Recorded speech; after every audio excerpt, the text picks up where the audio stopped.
Oh yeah, there we go. Last week, you guys hung out in the friendly neighborhood Saltmarsh. You met with local sage, who Olms Oakham, who is in no way scared for his life or descending into eldritch madness. Uh, you had some plot bombs dropped on you, but not enough to satisfy Skull. But a lot of plot bombs. He needs all the plot bombs though, I'm so that I'm at least there's motivation for him to keep going. I'm satisfied. Um, you then checked in with a certain dwarf by the name of Copperlock. She has pretty much gone bankrupt trying to revive her family's ancestral mine and mining business here in Saltmarsh, owing to the fact that it's pretty damn cursed.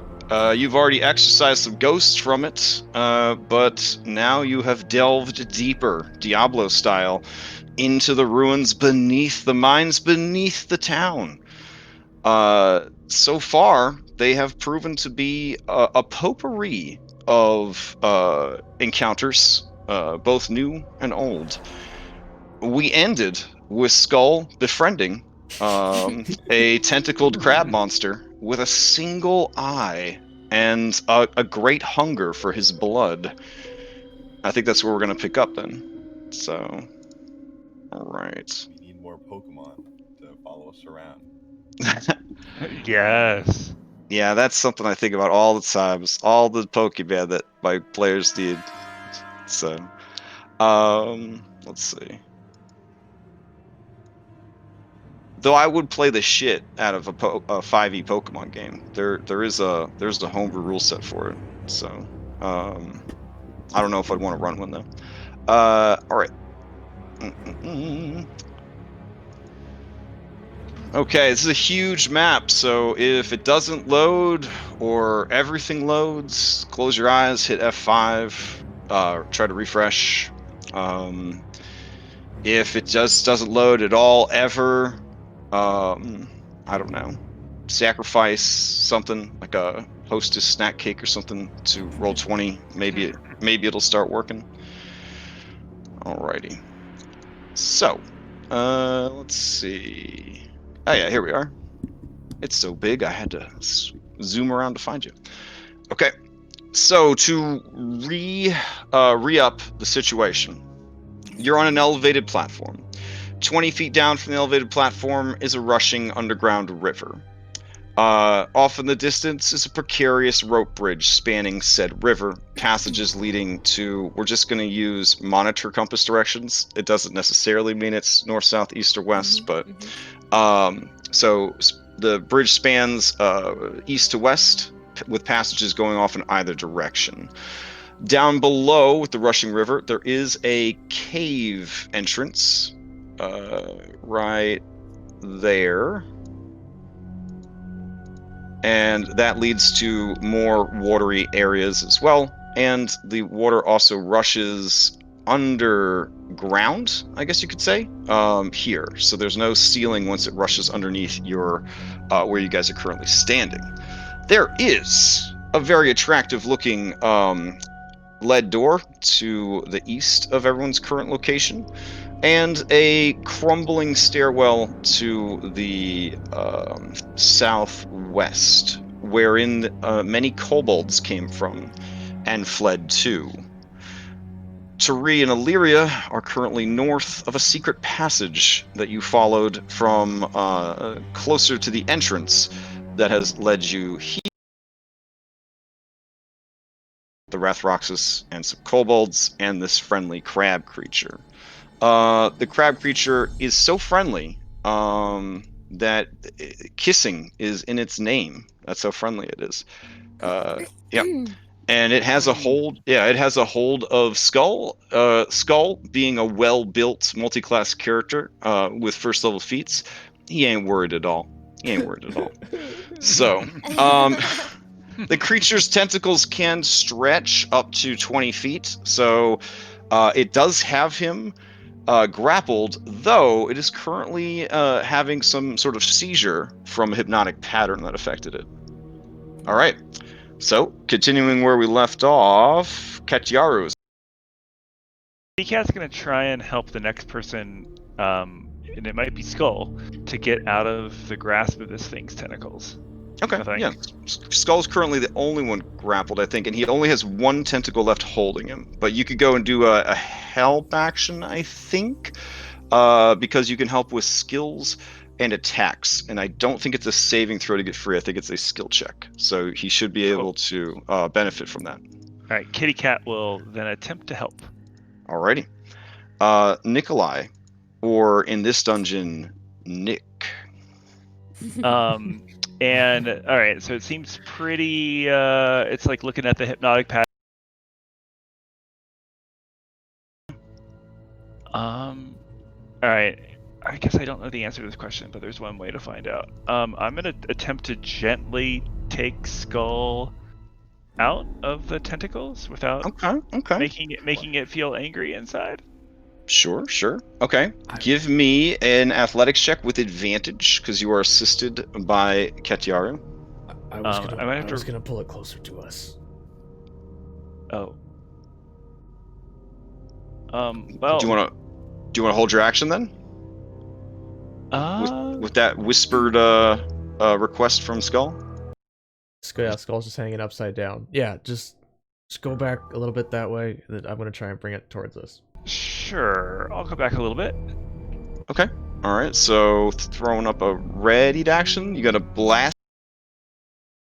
I don't really want to do too much to it. Well, I don't mean right now, but you could hold it in case somebody wakes it up or something. Yeah, Mr. Skull, do you expect that we'll be fighting it soon, or no? I think if not, apparently lasts a minute, so yeah. I think we should deal with it. I don't think we should leave it here. No, you healed up first, right? Yeah, I could drink some potions, but hold over here and then we can knock it out. You do your thing.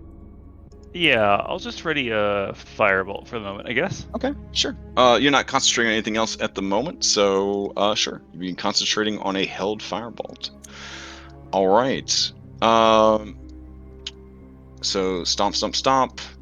Let's see. Stomp. Stomp. Out on lizardfolk. It looks over at what you guys are doing and sees that there is a creature that has a hold of you. It is very big for this bridge, and you see the bridge kind of bowing and under its weight and swaying a bit. The Rathroxus narrows its eyes and continues its dash action around the corner. All right. Let's see. Explanation of the situation. Okay. I'll just roll this entire room in with one of their initiatives in case it's needed. What are the odds? Yeah. So that brings us to Illyria. Okay, I'm going to move my mark prey to this guy. Okay. And back up.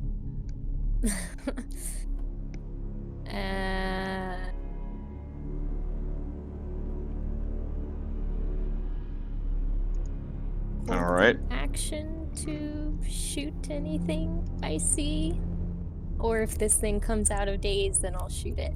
Okay. Pharos, to you. All right. Ferris will move behind Skull. No, I need room to pull it this way. Oh, okay. Want that one? Is that better? Like, I'll pat him on the back and use my paladin tank of extra HP and give him 10 temp HP. Or not, well, it's not temp, just Yeah, actual healing. Yeah. Okay. Yeah, I feel like I'm literally hanging upside down, but it's just holding me, just like in the air. I'm just dangling. pat him on the back, tell him he's doing a good job. You got this one. Extra 10, and I'll be done. And I'll hold. Thank you. All right, the creature's turn comes up. It just continues to stare off at a beautiful light show that no one else can see. Skull, you have journeyed with Casters of the Skull for a while. You are aware that the creature can be roused from its stupor if an action is used to shake the creature, or if the creature takes any damage. You also have been adventuring with a cruel and evil arbiter of fate. So, pulling this creature closer to you could be shaking it if it's not done with care. Yeah. You know what I'm saying? So it's going to be a sleight of hand to gently pull this this balloon to you without bumping it against walls or giving it a rough shake, that sort of thing. Exactly what I wanted. And it is going to be your action to reel in this kite. Okay. But I still don't have any movement myself because I'm still grappled by it. Could I use Correct. one attack you want to to try free to myself first? Or... You want to try to extract yourself from it? Okay. Yeah. Yeah, so I will use Ketchiaru's help, and I'll try and break the grapple, but hold on to the tentacle. Okay, so what you're trying to do is establish a grapple on it while breaking the grapple on you. So that would be two different actions. So which one do you want? Which one do you want to do first? Have you already grappled the creature? No, I don't think so. Okay, so it'll automatically fail because it's got hypnotic pattern. So you have grappled it now with your one attack, and now you can try to break free with the other. You'll have advantage because of Ketchiaru. All right, we'll do that. You literally can't fail because you can't crit fumble skill checks. All right, so you are no longer grappled by it, but you are grappling it. Okay. Okay. Yeah, we'll just chill out for a second and wait until next turn, then I'll start healing myself, or I don't know. I'm not dodging anymore. Oh, bloody. Okay. Or, because you said it'd be an action to start trying to, like, carefully pull it back towards me. Well, no, it would be part of the action would be to grapple it, which you've already done, and then you can force move things by one space for every 2 spaces of movement that you spend from your budget. And since you freed yourself, you have your movement budget available to you.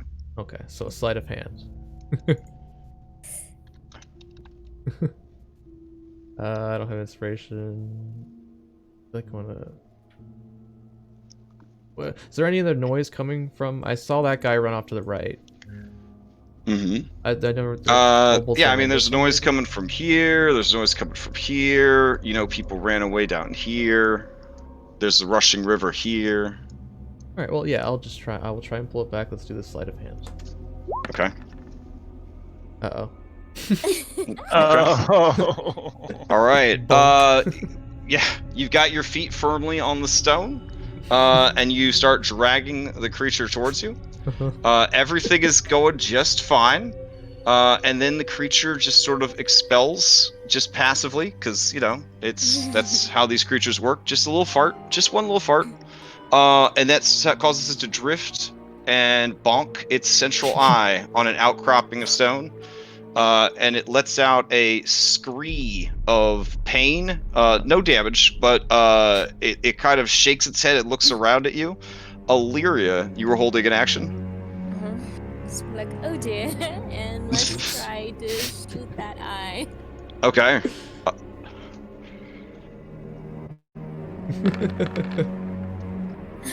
Oh, nice. Okay. Yeah, that is a critical hit. You hit that thing pretty damn close to that central eye. Gets its chitinous eyelid closed in time. The bolt penetrates deep inside the creature's core, and that only makes it sort of scree and cry out louder and more angrily. All right. Crash, I was also holding the firebolt. Oh yeah, go for it. All Launch right. that fireball. That also hits. 7 damage. Take that. All right, Get let's it. see. It has no resistances to fire, so it takes the full amount. All right, and then it takes the 5,000 damage from that crossbow. All right. Oof. The creature is quite obviously bloodied at this point. Ooh. Right, and I'll just maintain here, hold the grapple. That's it. I'm done. Okay, Thogrum, to you. I got a question. If I use the necklace of prayer beads, is it the same as casting a spell? Like as far as me using a bonus action spell? So any item that tells you it enables you to cast a spell, you are casting the spell as if you were casting it. Okay, cool. Yeah. If it's an item that creates an effect similar to, etc., then it would be the normal action to activate a magical item. Okay. Yep. So I think it says, yeah, cure wounds, 2nd level. Each you can cast from it as a bonus action. Okay. So then I'm gonna use the necklace of prayer beads. And I want to cast a bonus action, cure wounds level 2 on Skull. So it should be 2d8 plus 4. So I'll roll it. Are you rolling it, Skull, right now? I could do it. What's your wisdom? Oh, I'll do it. That's fine. I just thought you were clicking it. So, Oh well. 14 hit points. Okay. All right. Oh, this necklace of prayer beads came from a drop. Did I ever give you all the types of beads that were on it, or was it purchased? We Either bought way, this one. It was Yeah. purchased. It was. Did it say in the description which stones it had? You just said it was curing. I think is what. Yeah, it said. I think it was a necklace of prayer beads. So the necklace of prayer beads, I think when it rolled for it, it was curing. Yeah. Okay. Cool. All right. Yeah. And it had 1d4 plus 2 beads, and it had 5 beads when I got it. Okay. So Got it. Ones. All right. Sounds good. All right. You still have an action too. Yep. My action, I will.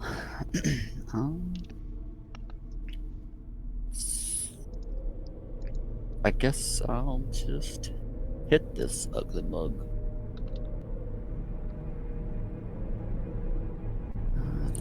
Where is it? There it is. 19?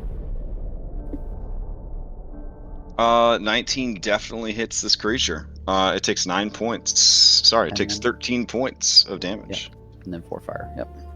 All right. And that is my turn. Okay. Therese, you.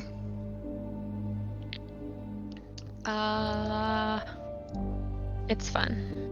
Let's see.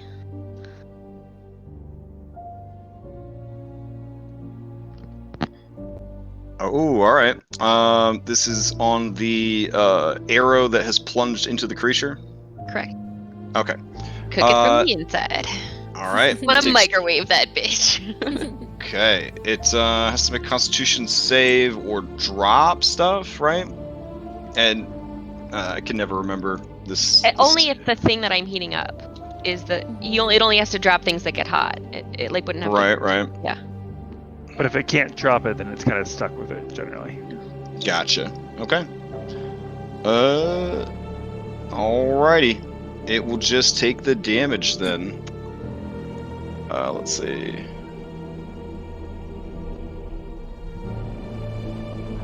Okay. Got it. Alright. Anything else from Tari? No, I'm good. Okay. Sorry, Skull, I can't quite see your this is you, right? Yeah, I'm good for now. Okay. Let's see. What do we got going on here? Alright. Stuff happening, things going on. Alright. Spencer, to you. Okay, Spencer is going to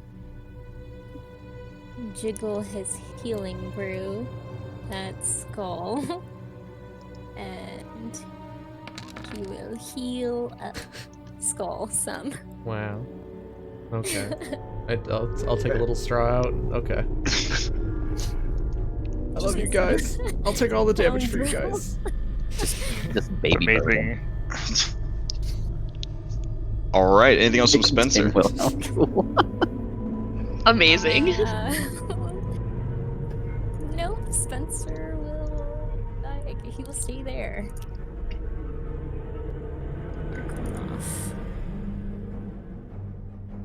Okay. That brings us to Katyaru.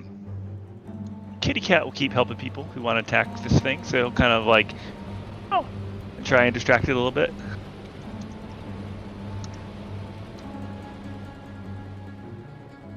And we'll stay put. Okay. That brings us to Nick. All right, Mr. Nick is gonna attempt to toll the dead on this lovely creature. So, wisdom saving throw, DC 17. Okay, here we go. Wisdom saving throw from this creature. It makes it. Ooh, it hears bells, but it doesn't give a fuck. Let's see, I think... Yeah, I'll stay where I am. That's good. Okay. Alright, I guess this room will prepare. Will prepare. And then this will be thrown into initiative. Which would then throw... Oh, not yet. Okay. Let's see. Oof, spooky. Alright. Rathrox's lizardfolk. Where are you at, bro? Okay. Alright. Let's see.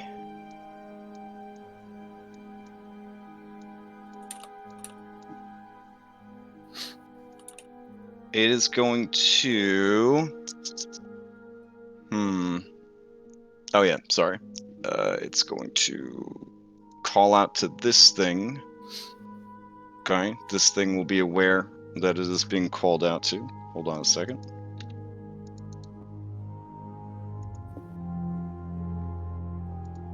And we'll throw that onto the initiative just in case. Alright. And then... I think this thing will... Damn. It feels like he's out of his pay grade. He's going to shout in Draconic across the way. You guys are in the middle of a battle. There's a river rushing beneath you, but I would say that you could hear the general gist of it is intruders. We can't let them take the prisoners. You hear a reply in a slightly different Rathrox's lizardfolk voice in Draconic say, "Understood. I'll rally all our forces." Hell yeah. All right. All right. That brings us to Illyria. Okay, let's try and pop this guy in the eye again. All right. Oh, actually, first I will bonus action cast Hunter's Mark on it as well. Since it's no longer concentration.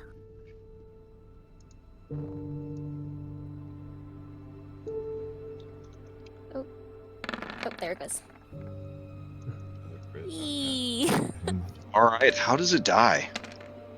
Oh yeah, I want this crossbow bolt to just shoot straight into the eye, and then like all of the eye goo to just splooge all over the place. All right. All right. Let me grab my splooge token real quick. Hold on. There's also shut your fucking mouth!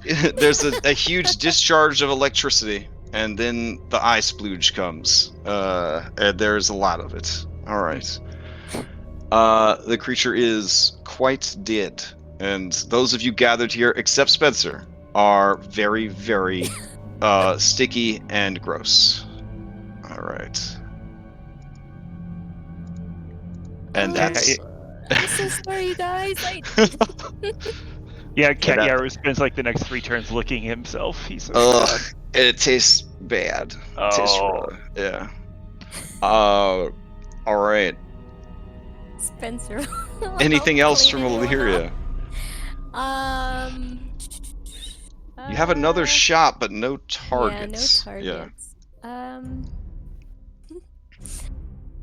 Nope, I'll just move it just a wee bit, and that'll be my turn. Just looking over at the gang, apologizing. Okay, fair enough. All right, that brings us to Pharaohs. All right, so I guess the next place I gotta go is right. It's like Pharaoh's kind of like he shakes off the goo from himself like that. It's just fucking gross. And he kicks open this door. Oh, okay. Yeah, give me an athletics check because that door is definitely locked. Doors. Get it. There Oh, you yeah. go. Okay, There yeah. we go. You give it a meaty kick, and you hear the door kind of let out a scream of metal sort of scraping against itself, and it's lead, so it's not like the heaviest, strongest metal. It kind of crumples in on itself, and through the busted ass remains of it, you look inside, and you see there is missing floor.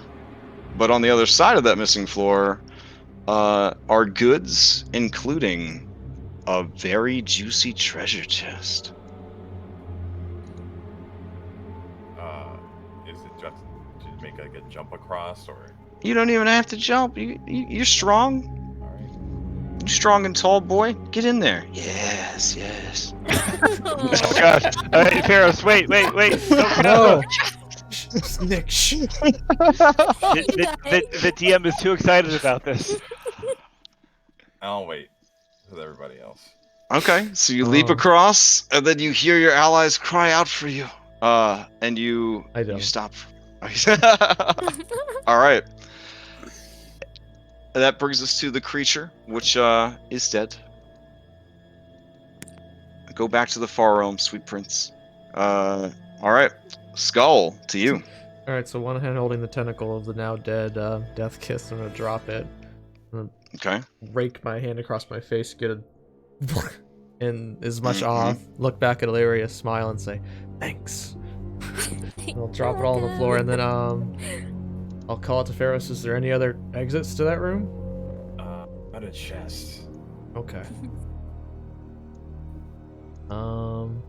Well, I only know targets went this other way, so I'm gonna just start heading that way. 3, 4, 5. Should have magic dice it. 7. 35. And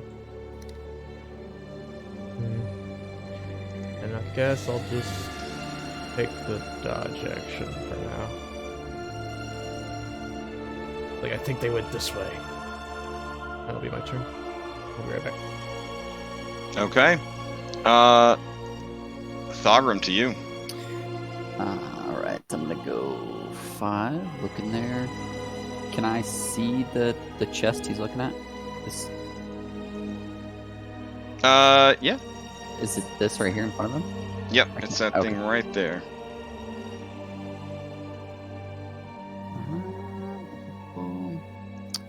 I will. Can I Sacred Flame it?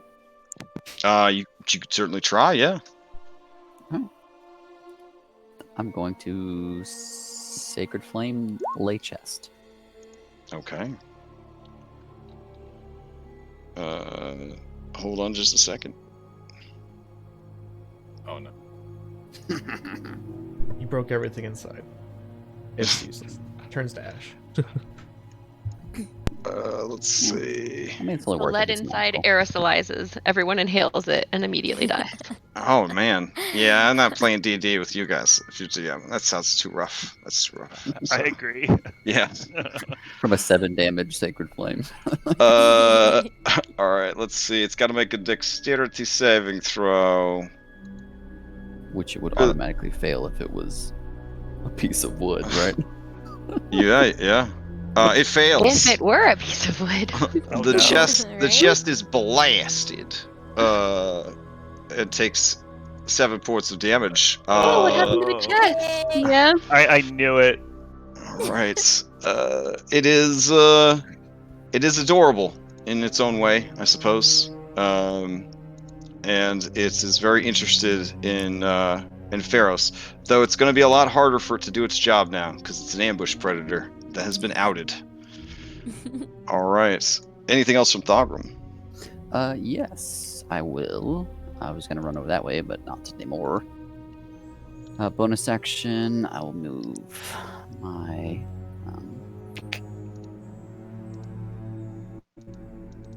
spiritual weapon, right? It's 20 feet, right? I'm not crazy. Oh, yeah, it's 20 feet with a bonus action. Yeah, bonus action. So 5, 10, 15, 20. And then I will move.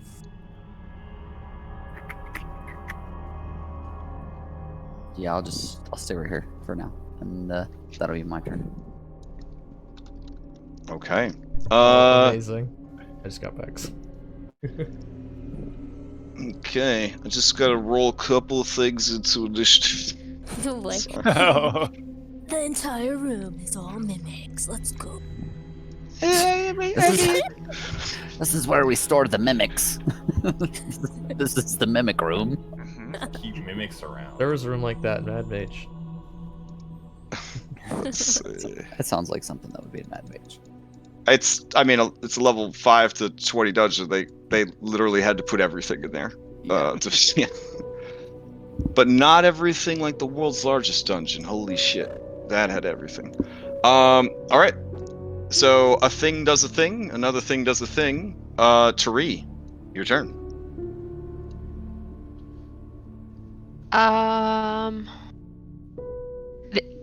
Is it surrounded the walls? Is it stone or what?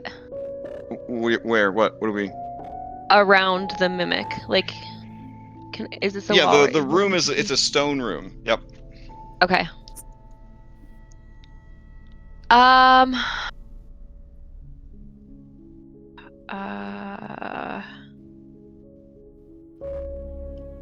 Just, I will save that for my next turn. I am going to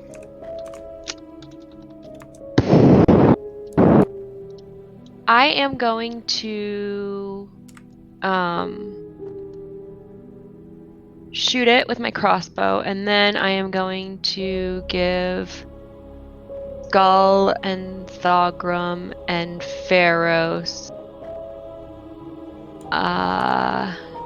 and whoever else wants the last bit, temp HP and the ability to disengage right now if they would like.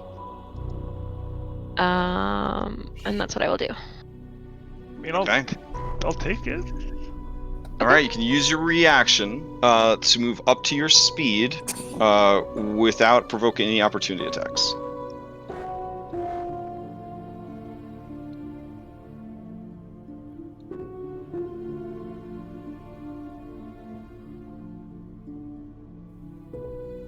What's the temp HP? Is it 8. 8? It's 8.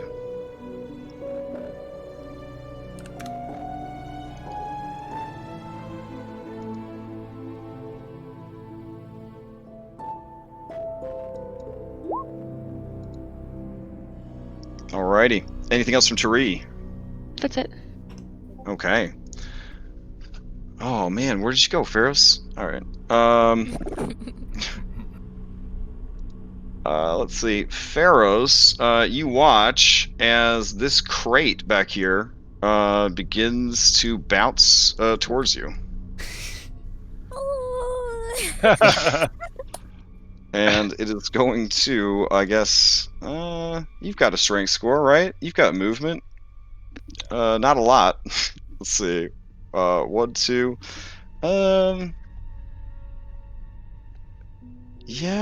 Yeah, it'd be kind of risky, but it'll try. It moves to the edge of the water here. It is going to try and use its pseudopod to grab a hold of you. Athletics. No, it's gonna make an attack roll. You got your armor. Okay. All right. Here we go. And it misses. All right. Not wanting to fall in, it is going to back away. That will provoke an opportunity attack. Well, you have a 10-foot reach though, right? So I guess it doesn't. Okay. That's weird. Oh wait, if it walks inside the 10 feet, don't I get? Oh yeah, you would have gotten an attack as it walked in. So. But didn't he used his reaction? Oh yeah, you used your reaction to move. Oh man. All right. Sorry, I'm sleeping on these reaction rules. All right, that is the end of its turn. Top of the round. Let's see. I kind of want to turn on a little bit more exciting combat music, as we're still just kind of chilling in the background music. Oh no, it's not because like you triggered all the mobs of the area or anything crazy like that. But give us but I another mean- round or two. Yeah. yeah. All right. It's okay. I had a 10th level wizard this morning run out of spell slots. Oof. Yeah. Yeah. That was I think I crazy. heard the tale. Yeah. It was almost like I ran D&D the way the designers wanted it to be run for the first time in 6 years.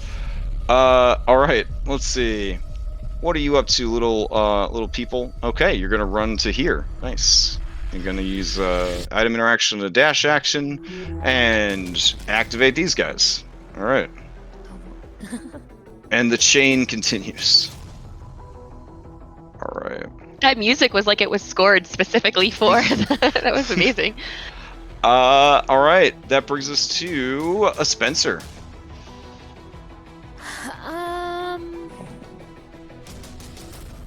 Spencer is going to follow Skull down here.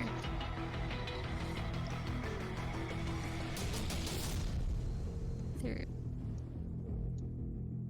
What is it, Spencer? Did Pharaoh's trigger some more enemies? No, shut Yeah, up. he's gonna honk. And then he will end here and doge. And that'll be Spencer. Okay. Katyaru, to you.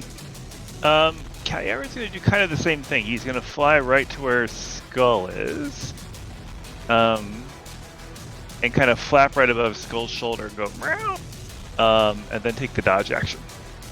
Okay. Alrighty. That brings us to Nikolai Constantine third of his name. Does it look like we could close this door if we wanted to? The one that Ferris is right The next one that Pharaoh's like garbage trash compacted with to? Probably his, not. with his- it's pretty busted. I mean, with enough time and love, Thogrim could obviously fix it. But... Yeah, Thogrim's love. Yeah, makes sense. Oh my goodness. Could I get a fireball off and not kill Pharaohs or hurt Pharaohs? Not hurt Pharaohs is the I mean you've got a template to represent your big wizard brain processing all that math and stuff. So math and stuff. Oh my goodness. Anybody who's like you should make your players choose a spot 6 seconds or less and just make it go off. They don't understand that in the real world we can all drive cars and trucks and shit and not crash into everything. So you got to at least give the characters a little bit of credit that it's as long as it doesn't go through the wall, because it has to be a point. The center has to be a point you can see. There we go. I think that works. All right. Let me know. Yeah, that is the exact back wall of that room. Okay. All right, we're gonna blow shit up. Actually, before he does that, does it look like there are like usable chests in that room, or is it just a mimic chestery?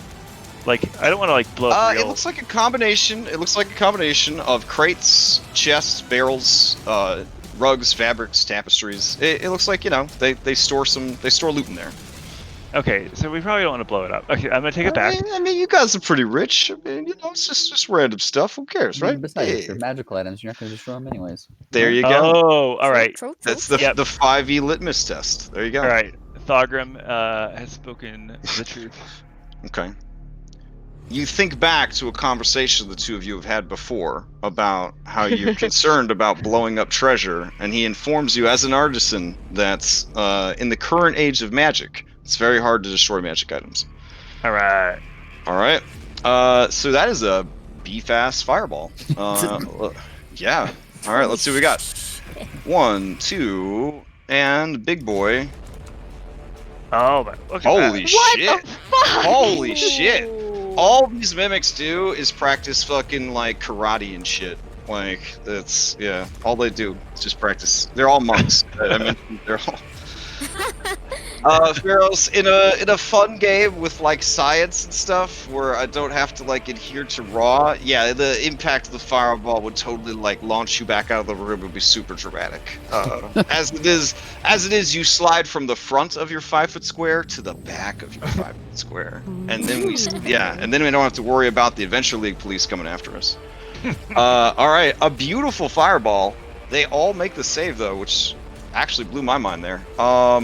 Okay, so they take half the normal damage. Yeah, I'll take half. Yeah. Yeah, half of 37 is still a lot of damage. And then I'm going to back up a little bit. 5, 10, 15, 20, 25, 30. Skull's gonna call Okay. over his shoulder. What was that? Yeah. Oh. That was Big Boom, Mr. Skull. Pharaohs found mimics in treasure room. Yeah, Pharaohs, you watch as the carpet in that room curls up into a very big mimic. And it's a mimic room. Yeah, then the room itself starts coming after you. It's incredible. The whole dungeon is a mimic. That's happened before. All right. So, good turn. Over here. Well, anything else from Nikolai? No, I'm good. Okay. All right. Let's see. Moving around, giving orders, doing stuff. You got any cool summoning magic that I need to know about, little Broseph? Oh, it's that thing again. Okay. I don't know if you're gonna fool him twice, but we'll try.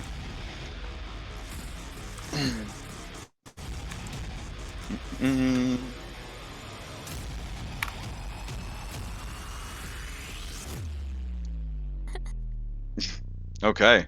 Oh man. The kobolds have all gotten their guitars out. Oh man. Intense. Alright. Let's see. Alright. Wrath Roxas 19, what are you doing? Oh, you're still yelling at this guy because he never rolled his ass into initiative. That's fair. I'd be mad at him too. It's been like 8 rounds or something. Okay. Let's continue. Alright, so that guy's rolled to initiative. This guy is just getting ready. He's steadying and readying himself, and he is going to run up to this thing and give it some orders. This thing is not okay with getting orders. There's an argument taking place about who should stand where. It's very awkward. Alright. That brings us to, oh man, more kobolds. This would be section F. Let's see. Let me zoom out. Okay. Oh, okay. This one. This room. All right. So that room is cool. Illyria, it's you. Alright, so I'll go to Teresa.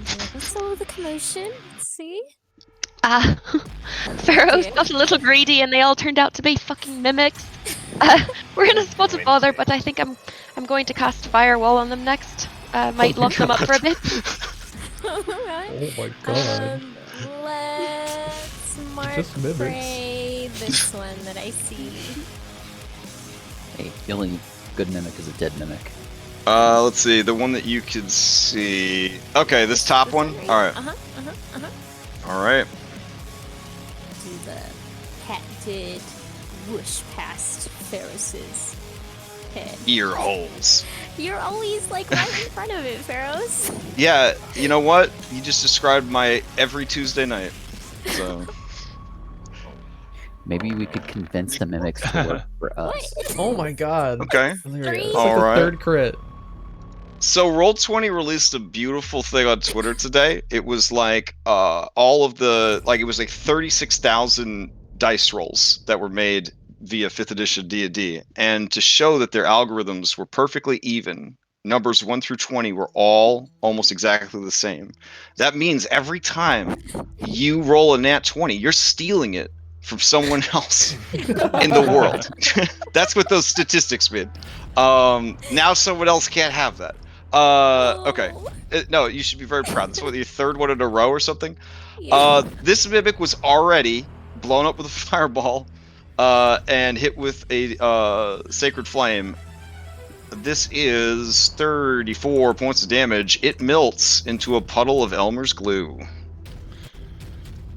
Okay, let's reset the scales because I'm not gonna get advantage. Okay.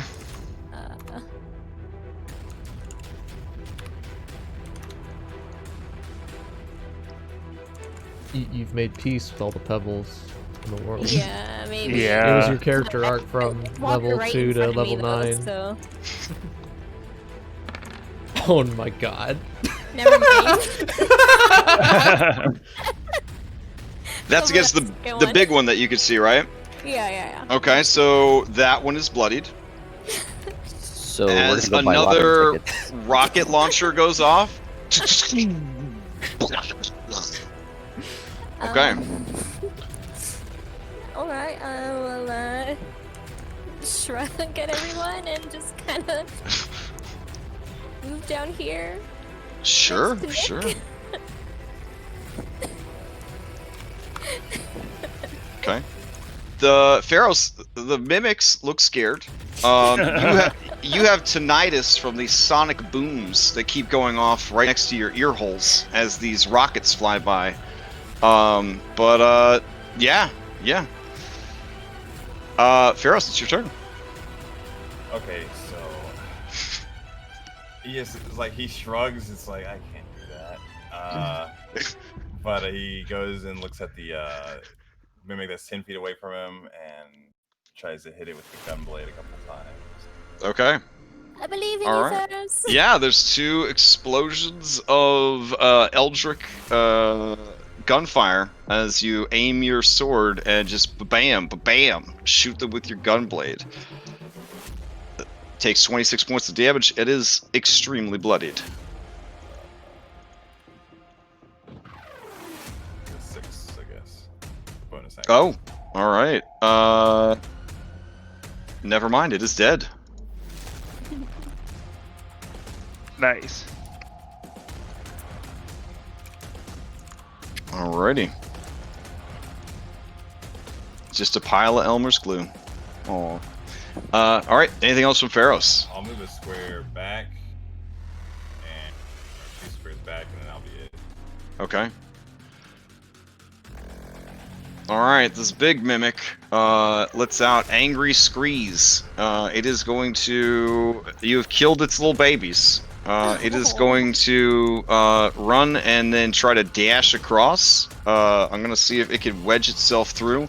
It is a blobby creature, so I feel like it should be okay. Let's see.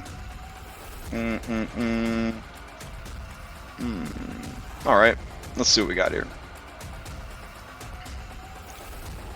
Yeah, it leaps across and then begins to force its way through the door. It is currently squeezing. It did have to use a dash action to do that, but it very much wants to kill you.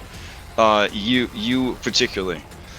This is not an unusual situation for you. When it moved into the 10-foot reach of your weapon, you could make a reaction against it.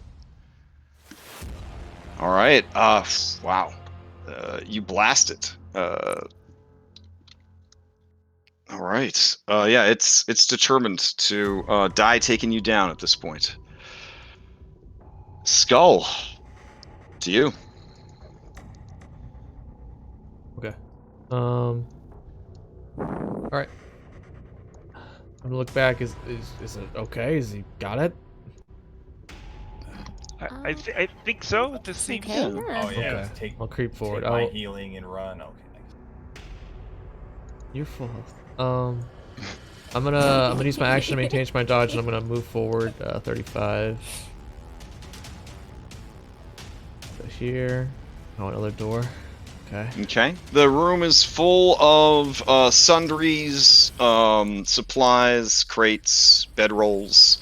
It has a slight reptilian stink to it, similar to the kobold lair that you encountered in the swamps. There is a chest in the corner of the room, amongst the crates and barrels. Up ahead, you do see a door on the northwest. Guys, there's a chest over here. It's probably a mimic. What's that?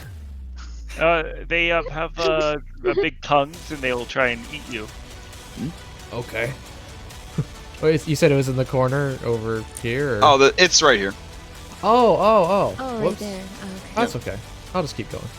Okay. 35, 40. Okay. Alright, so I'll bonus action dash to get up to the door. And I will see if it's locked with my item interaction. Okay, you test the door with an item interaction. It is locked. Okay. But I'm out of stuff this turn, so I'll just stay here, I guess. Okay. All right. Let's see. Section G. There we go. All right. Section G. What are you guys gonna do? Yeah, that makes sense. Okay. So you're gonna go here and here and here and here, and we'll roll these guys into initiative now. Oh boy. Okay. All right, and maybe they're all friendly. Maybe you're gonna run here, and oh, it's gonna take you a while. Oh man. Okay. All right. So don't activate any of those yet. Okay. You guys gonna stay here. Here. Oof. Okay. Let me reset the initiative. All right. That brings us to Thogrum. Well, I will start off by bonus action attacking the mimic. Okay. With spiritual weapon. All right. 19 for 10. Yeah, definitely hits. You kind of dent in the side of the creature's head, question mark. It still has the patterns of like the fancy rug that it was pretending to be, sort of shimmering across its slimy surface. I'll go 5, 10, 15, 20, 25, and I will attack it as well. All right. Oof. Really nice. Okay. For another 4. All right. Yeah, you can see that it is starting to lose its coloration and shape. It is just turning more and more into a white blob with fangs. The creature is almost dead. Okay. That's my turn. All right. Let's see. All right. Holding the line. Oh, you're finally going to take your turn. Good for you, buddy. Good for you. All right. This one's going to rush back and start shouting at people. So those people will get added to the initiative. All right. So that brings us to...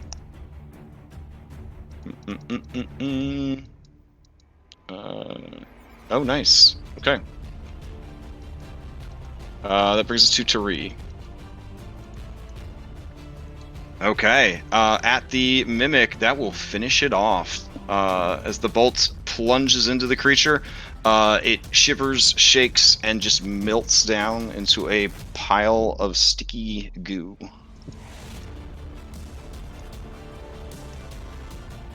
All right.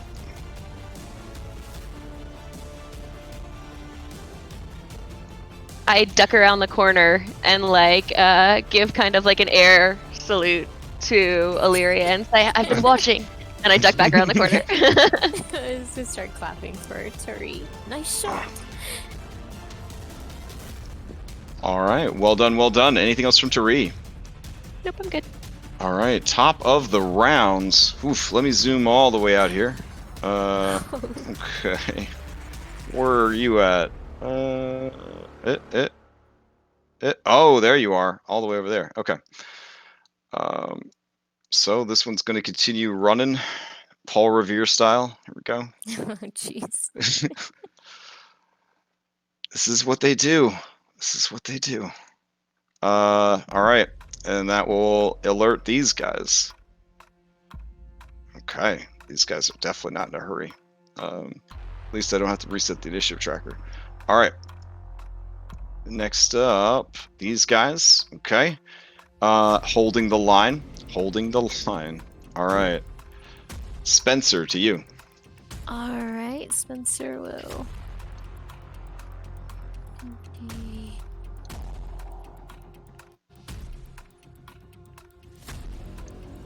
$35. He's going to chill out here and continue dodging. Wait for everyone. Alrighty. Katiaro, to you. Let's see. 5, 10, 15, 20, 25, 30, 35, 40.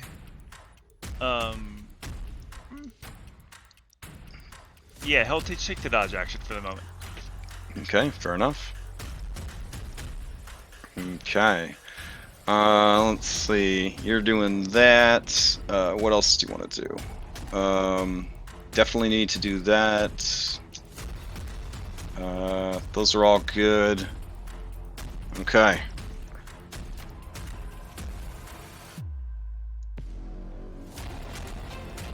All right. Done. Crash, I think you skipped Nikolai's turn, by the way. Sorry. Oh, I'm sorry. Yeah, Okay. Nikolai, you were right after Katiaro. Sorry. Yeah, sorry, it's cool. 5, 10, 15, 20, 25, 30, 35, 40. He'll dash to where Skull is. Okay, fair enough. All right. Okay. Illyria, to you. I will go here and I will hold a shot if something is on the other side of this door. Okay. There's a good chance there is. All right. Let's see. All right, these guys. They are going to move and hustle and flow. Okay. Got it. Pharos, to you. All right. Guess I'll try to catch up with everybody, and then dash it over here. Oh, there's another chest. There is. Just do it, Pharaohs. Take a look at it. What are the odds it could be another mimic? Pretty high. This is where all the good stuff is. But I mean, I don't think I can do anything yet. I guess that's bonus action. But yeah, I'll be done after that. Okay. All right. This sweet baby is dead. Skull, to you. I think I'm just gonna hold the door, keep dodging, and wait for everyone to catch up. That'll be my turn. Okay. Let's see. That gives the rest of the dungeon some time. All right. Let's see.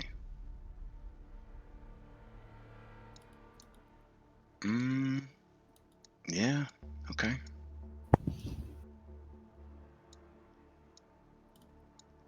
All right. Thogrum, to you. All right.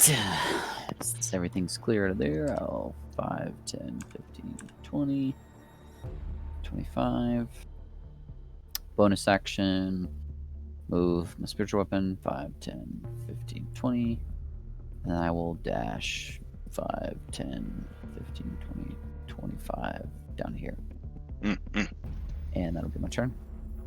Okay. All right. This squad right here. Okay. They're going to organize with the rest of their squad. Let's see. Okay. So they're going to move down the hall. No, they'll move to here. There we go. All right. Slowpoke McGee, he's going to go to here. Okay. Tariq, to you. I run around the corner, try to catch up with everyone.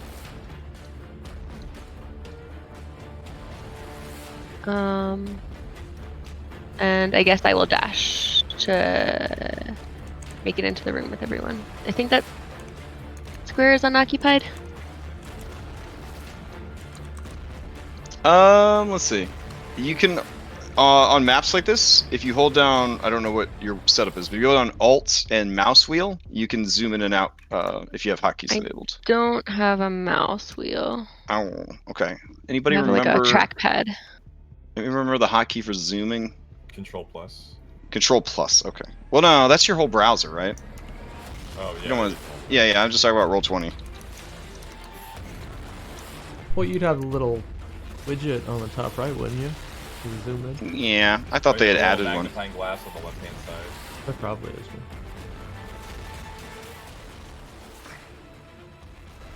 one. Yeah. Okay. But yeah, where you're standing, there's nobody in that space. Okay. And Rudy's getting epic. All right, that brings us to Swobold Squadron number 2. All right, what do you got, Swobold Squadron number 2? Oh, okay. You're gonna send this person over here. This person's gonna go there. They're gonna do this thing, and then this thing's gonna roll into initiative. All right. Exciting. So big. Okay. Top of the round. All right. Let's see. Where are you at, little baby? Oh, there you go. Okay. Definitely holding. This little baby. I'm gonna zoom way out for this now. Oh, there you are.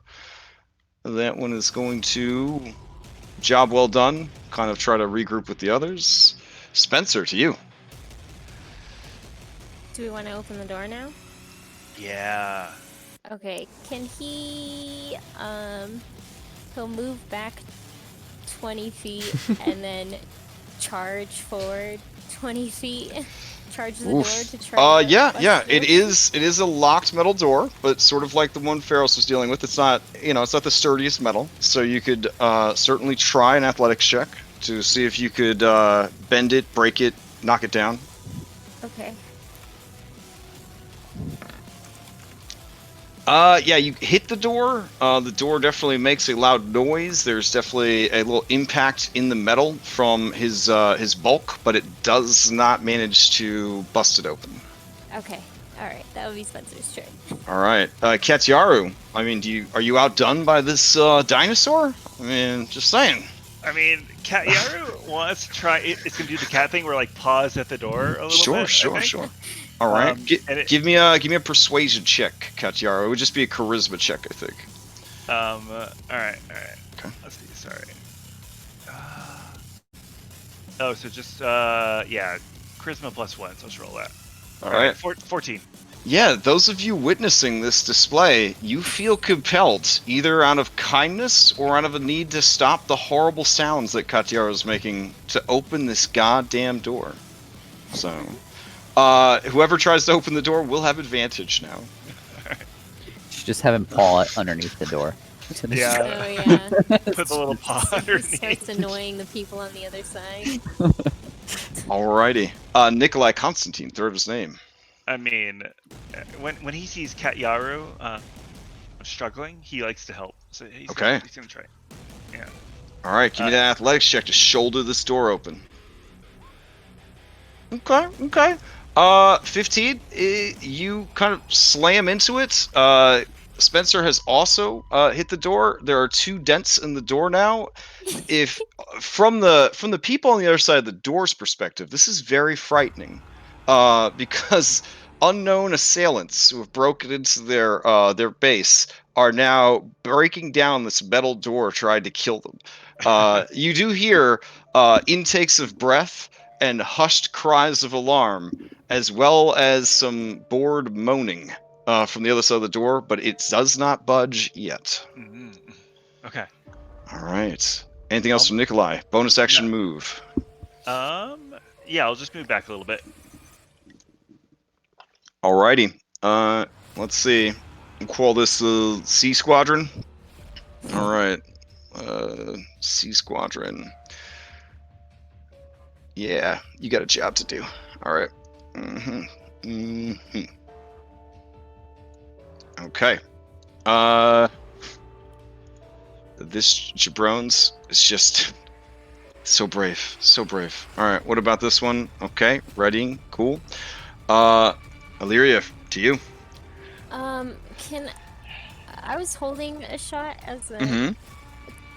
I don't know if you'll allow this, but can I try and shoot the bolt at the little keyhole that there is to try to bust this shit open? I mean, if you want to damage the door by shooting it, you absolutely can. It's taken, it's essentially taken damage already for people slamming into it.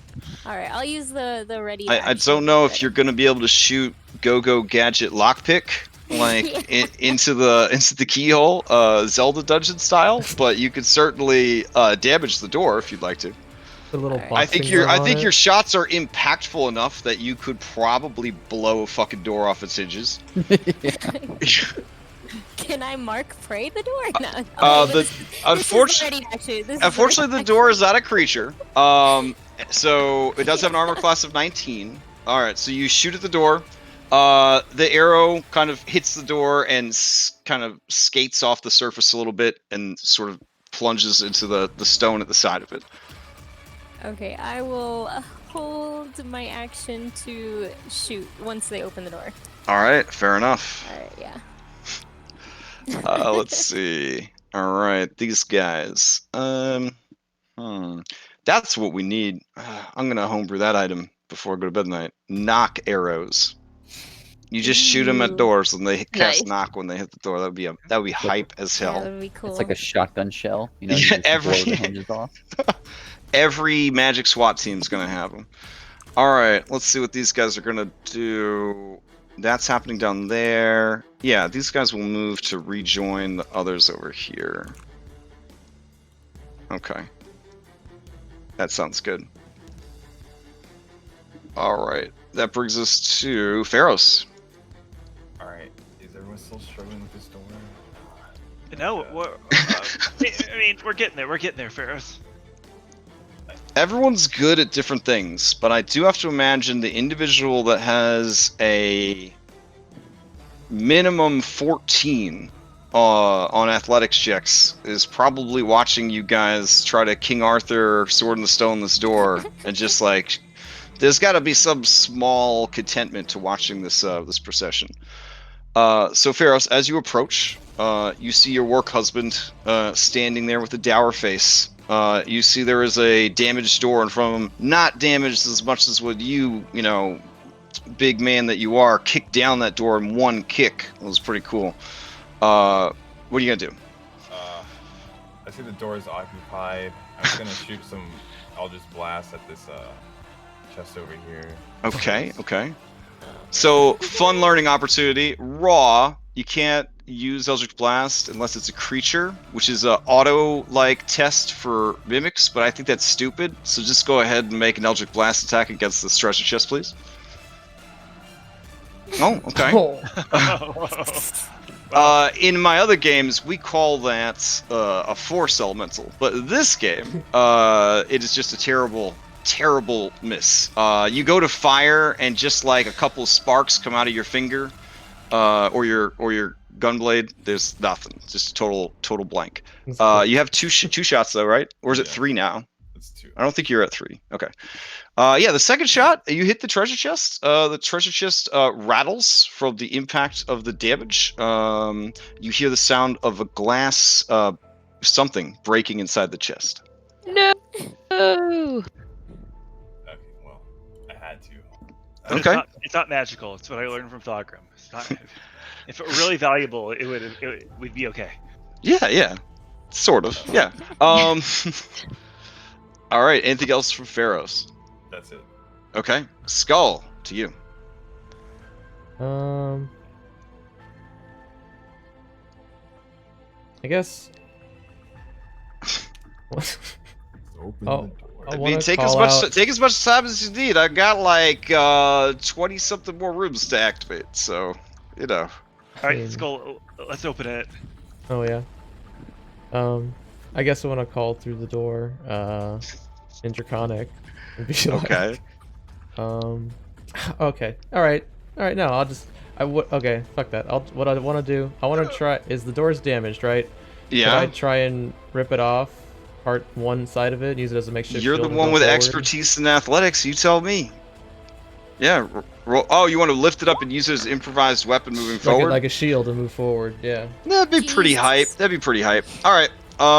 You do so, but now you are responsible for this giant door token. So let me give you a door token that you're now responsible for. You got to think about this kind of stuff before you go down to the door shelter. You know, it's not an accessory, Skull. Okay, it's an investment. No, wait, that's not. It's a relationship. I don't know. Somebody that's good at guilting people about rescue animals, help me out on this one. Let's see. All right, and we're gonna make it selectable by everybody to make it more awkward. All right, there we go. All right. Normally there's no facing, but when it comes to your magic door, there is. So this is your responsibility now. All right. As you grab the door with both hands and rip it free, you now are the proud owner of a door and a room full of monsters. Hell yeah. Oh my goodness, that's big. That's what is amazing. that? I love this. All right, let me roll them all into initiative. They were all using a group initiative until now. They all are readying actions, though. So that's a thing.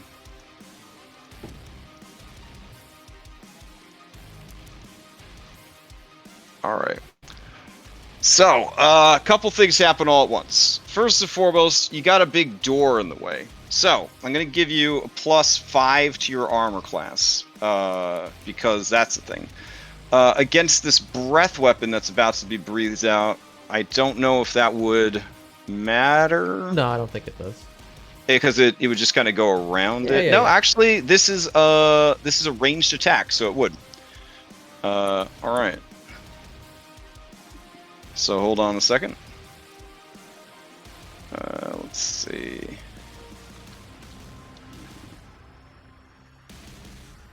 All right. So this is against you, but you have a +5 to your armor class. Yeah. Yeah, no problem, no problem. And then the sad little kobolds, they will try to do their part. All right, let's see.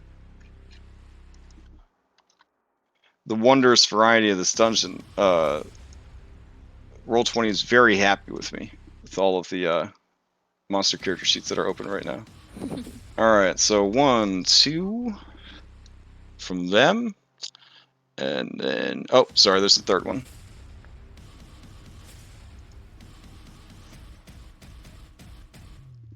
Okay.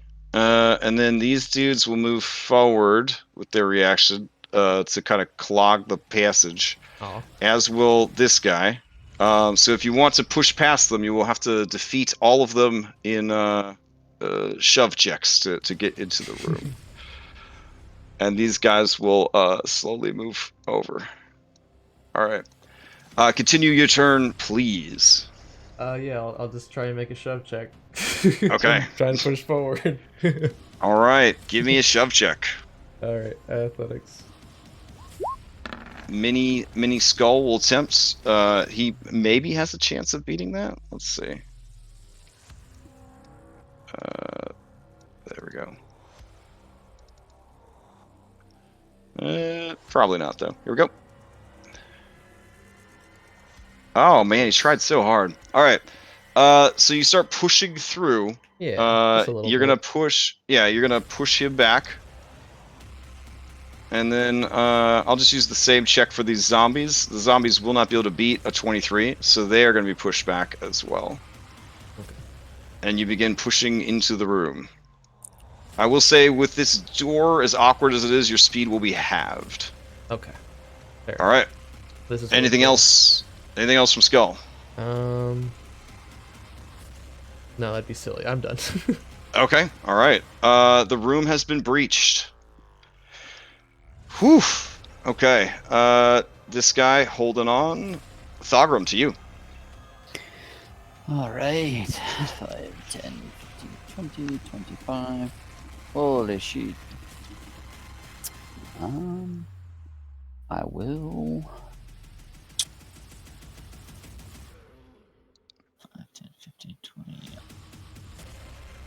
I'm just gonna. Ooh. Hold on, give me 2 seconds. Sure. Didn't quite realize how many the lovelies were over there. Oh, I didn't even see these guys. I'm gonna cast Bless. I think. Do you remember why I had a yellow tag on me? Anybody remember? What's Here. You're a beautiful piece of sun in this dark dungeon. Didn't you have Oh, that's- light? Yeah, you had daylight on you. Yeah, I had daylight. Mhm. How long was daylight? Daylight's for an hour. It's not concentration though, so I guess. Okay. Yeah, I'm gonna cast Bless on Skull, Pharaohs, and let's go Illyria. Okay. All right, that brings us to anything else from Thogrum before I keep moving? You know, actually, I'll bonus action move my spiritual weapon 5, 10, 15, 20 feet. That'll be it. All right, Tari, to you. I've been hearing a lot of dismayed sounds, so I'm a little leery, but oh geez, okay. I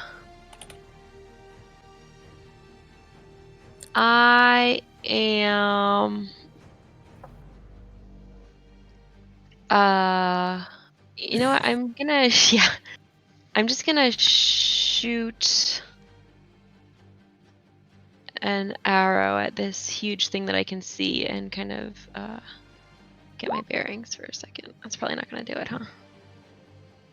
It is a zombie, so even with the +5 to its AC that I was giving it, that's still going to hit. It takes 5 points of damage. Okay. That will be my turn. All right.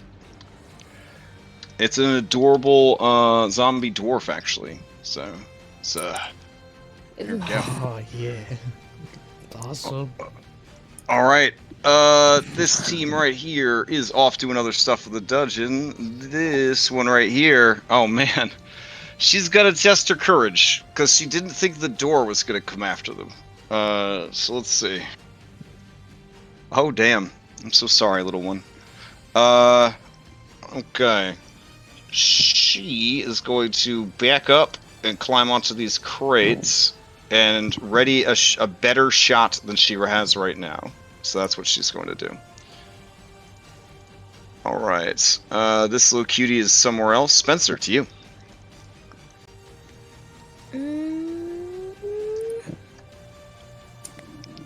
Spencer will. Ooh.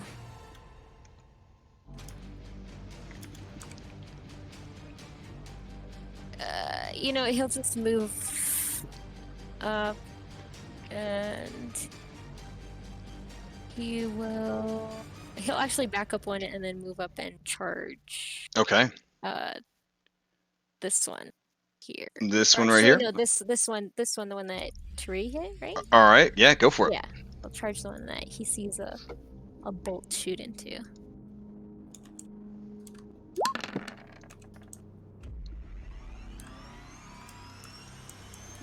Alrighty. You're trying to hit an armor class of 8, so I'd say 17 definitely hits. Takes 4 points of damage and must make a strength save or be knocked prone.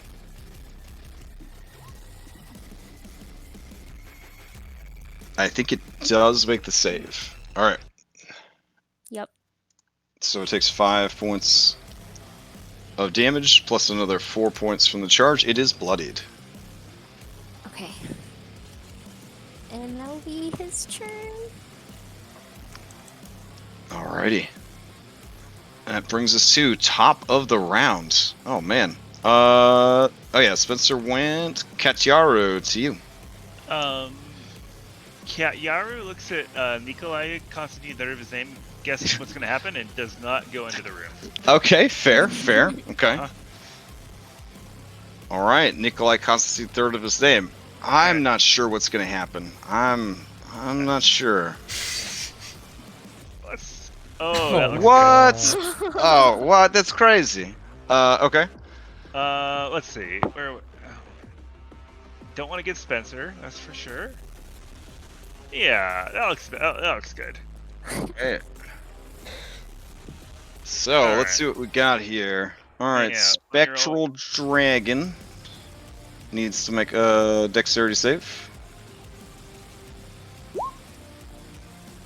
Zombies, not known for their dexterity. Let's see. Looks like you caught 3 of them out. So we'll start with the bloodied one. 1, 2, 3. Okay. Then we've got, what is that? 1 regular kobold and a swobold. I'm gonna let her roll just because it's like, you let your youngest help make dinner, but they're not actually doing anything. Yeah. So here we go. And then swobold. All right. Yikes, guys. All right. All right. They all failed, so they all take 27 points of damage. The spectral dragon takes no damage because it's it's because it's a spell construct. The zombies, however, are all killed instantly because they can't critical their save, and there's no way that they're going to get a 32 on their saving throw. So they are just incinerated. This kobold is incinerated. Oh, and I guess this kobold right here was incinerated too. Bloop. Nikolai like fire, y'all. I just see. And then he'll back up a little bit. All right. Okay. This construct, it don't know no better, this spell construct. But it does have an easier shot than this guy behind a wall. So it is going to try to fire its breath weapon at Spencer. All right, here we go. This is at disadvantage because it is a ranged attack and melee.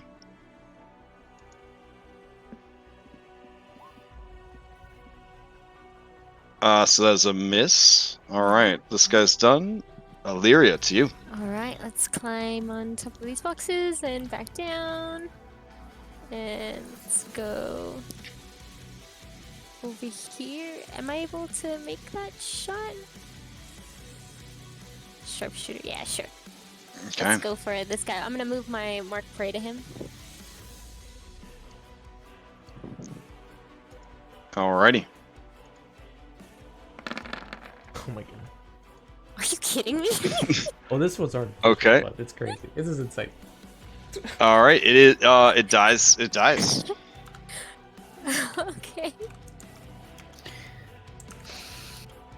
And then let's move here, and we'll take a second shot at this one. Okay.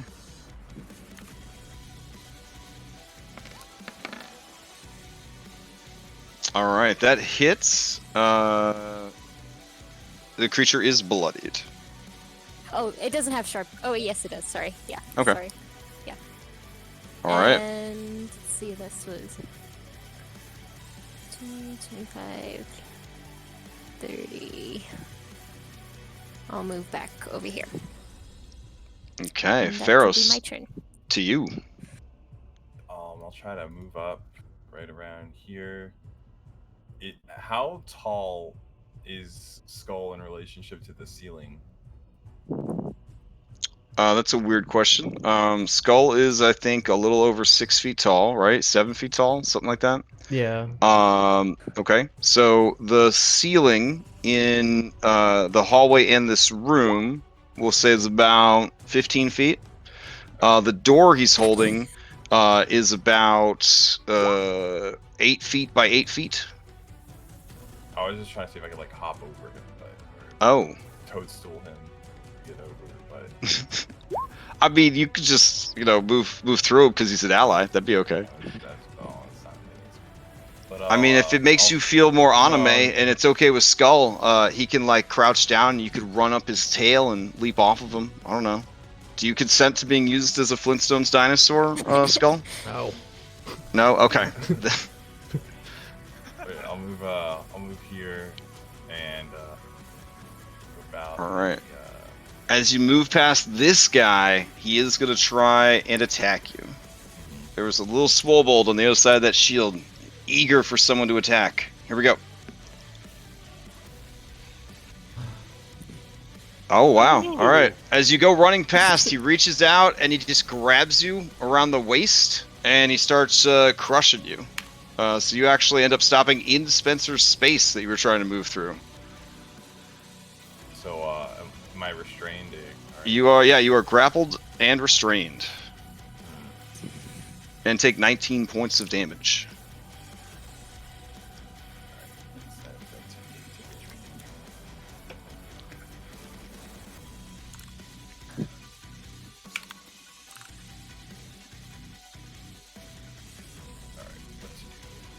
Stuck.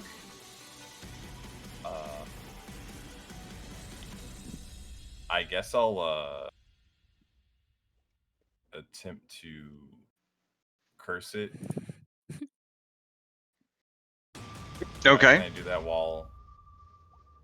Yeah, curse is a bonus action. So you're gonna, you doing a hex or a hexblade curse? Hexblade curse. Okay. All right, it is hexblade cursed. You also still have your action because that's a bonus action. Yes, I can attack it still, right? You could, or you could try to break free with your action. It's up to you. I'll try to break free. Okay. You're trying to beat a DC 14 with an athletics or an acrobatics check. Oh. Wait, I have bless. That only applies to saving throws and attack rolls. Oh, sorry. That's my turn. All right. Let's see. All right, the creature's turn comes up. I know it's like out of initiative order. There was just so many creatures. I'm just gonna run with it. Sorry. Okay, as its turn comes up, you are grappled by it at the start of its turn, so it's just gonna crush you. So give me a strength saving throw as it begins to trash compactor you.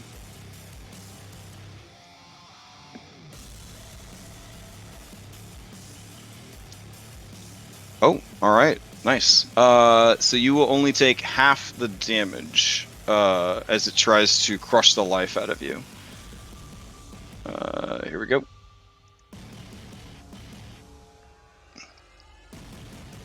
So 12 points of crushy damage. Skull. Skull, get out of here. No.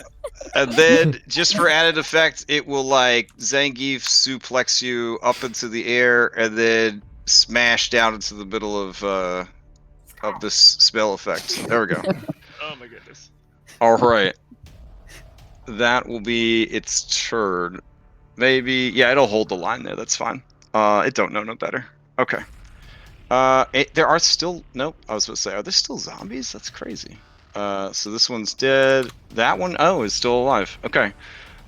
Sure. It sees a restrained target. It'll waddle up to you. This zombie's not too proud. Here we go. This is with advantage. Oh, dang. Even with advantage, it still does not get through your Fireforged brand armor and deal its 2 points of damage. You tried your best, little zombie. Skull, to you. I'm gonna point from behind the shield this one and be like, surrender and you may yet live. I guess I will try to intimidate it. That'll be my action if that is required.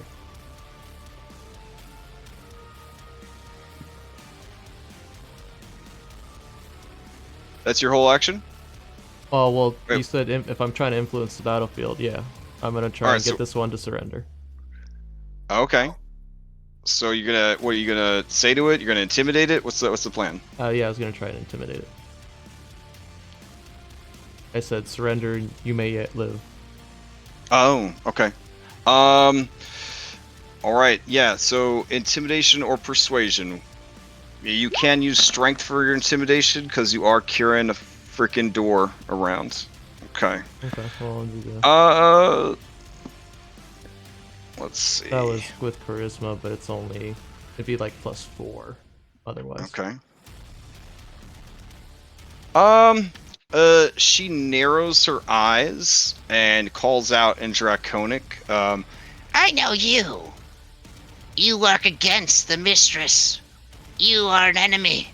You are a stealer of children. Okay. She doesn't seem impressed. Okay, well, I'll just stand here then. All right. Thogrum, to you. Alrighty, so 5, 10, 15, 20.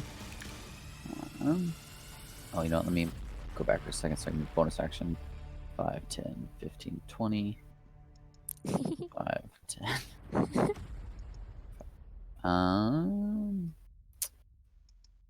I will. Guess I'll just Sacred Flame this fella right here in front of me.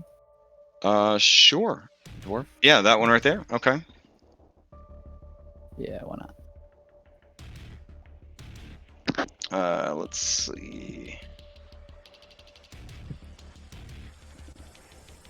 Oh no, that was a strength save, but it still fails. All right. 7 damage plus the damage it has already taken, and that is radiant damage. It dies. Well done, well done. Whew. Remember Yeah. when you were babies and a zombie could just last 20 rounds? Because, yeah, those were the olden days. All right. That brings us to some people in a different part of the dungeon that are doing shit, etc., etc., etc., etc. Sorry if I seem a little distracted because I'm trying to switch the whole dungeon around based on stuff that's happening. Tariq, to you.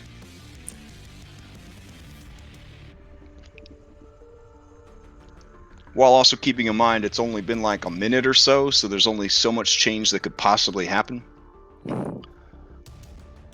Would you mind throwing a picture of this bad boy up? Which one? Whatever's holding Theros. Oh, okay. Yeah, it's a Skull Junior. They're starting to sell those plushies in town. It's the Skull Junior doll. See? Oh, it's just a swivel. It's just like an enormous swivel. Yeah, it's a Swobold. It's medium size. I wouldn't say that's enormous, but I guess On for a my kobold it is. Token, it's taking up 9 squares. Oh, that would be this thing, which is just a big, essentially modified spiritual weapon. Oh, okay. All right. That Yep. explains it. I will say, let him go, you big overgrown dog, ye. And I will mock him. Okay. Okay. It's more like, sit right here. All right, the Swobold will try its best to keep its feelings in a box. But it does not. It lets out a slight sob because it's under a lot of stress right now, and your mean words aren't helping any. So go ahead and give me 2d4 psychic damage. 2d4, sorry. Turns out it's actually just hugging Pharos. Yeah. Because it needs a little hug. It needed an emotional support Dragonborn. Yeah. All right. Let's see. He has disadvantage on his next attack, which as long as he keeps grappling, he won't need. He's just going to keep hugging you to death. He does take 5 points of psychic damage, and that does bloody him. All right. Anything else from Tari? Nope. Okay. Swobold number 2 up to some biz. Let's see. I'm actually going to modify this guy to have like a 14 armor class because I don't want to reset and have him end up going before Pharos because that wouldn't be very fair. All right. Okay. this kobold right here, she sees that you, Skull, are the great baby thief. They talk about you a lot, I think. It's one of those weird things when you're a good guy and you kind of stop to think, like, what do the bad guys say about us? You know, like, what are they? Yeah, so apparently you're not well liked by these kobolds.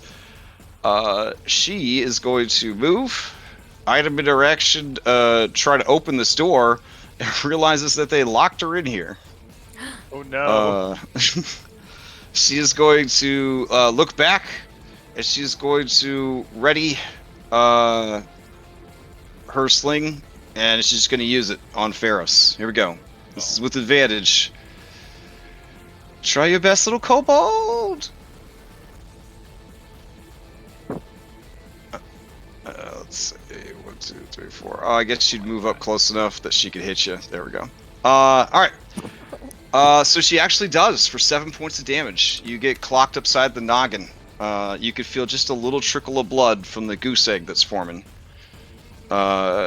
You probably can't see this skull because you're holding a door. No, yeah, I tried to but move it.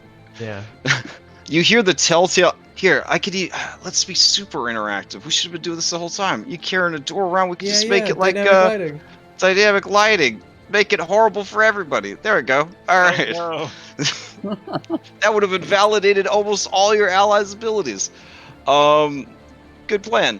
So you do hear the telltale sound of Pharos being hit in the head by something, which by now is in your mental soundboard of common sounds that you're used to hearing.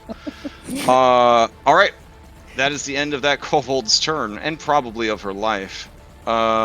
Spencer, to you. Can spiritual weapons be like, can you walk through them? Yeah, they're just like a hologram. Okay, so we'll go 5. Okay. 15, 20, 30, 35, and we will charge this evil thing that just shot my friend. Okay.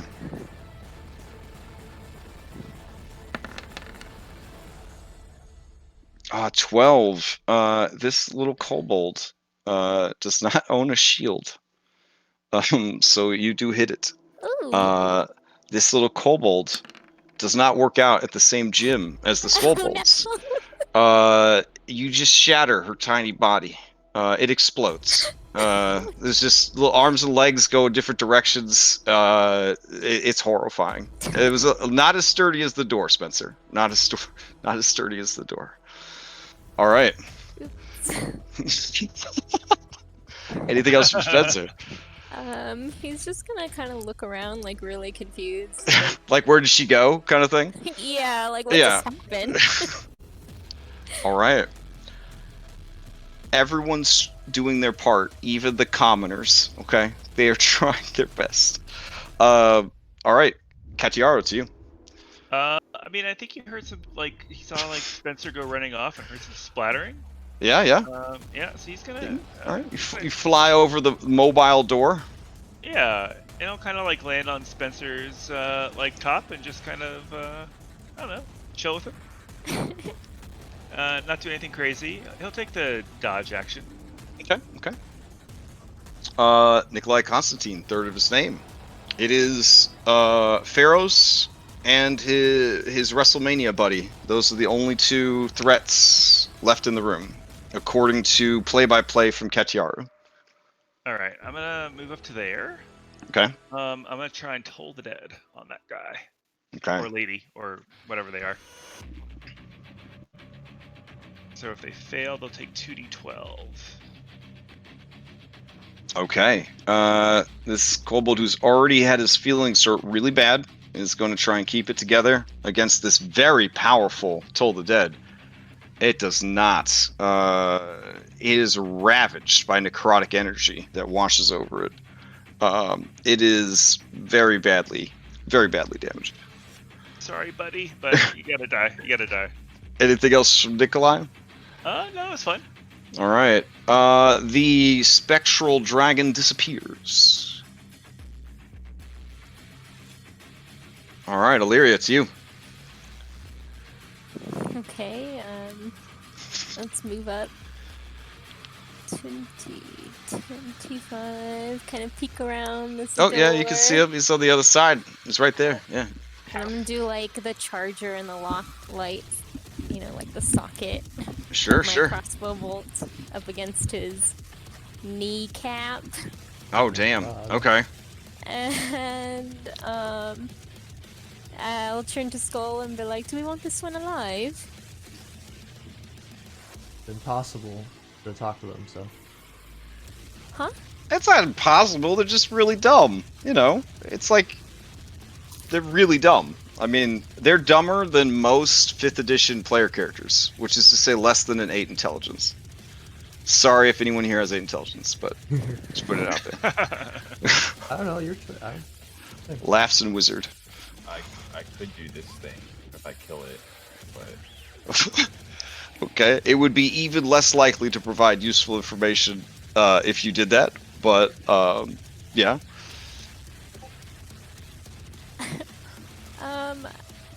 6-second combat rounds though, Right, so I'm what are you just gonna do? attack it. Alright.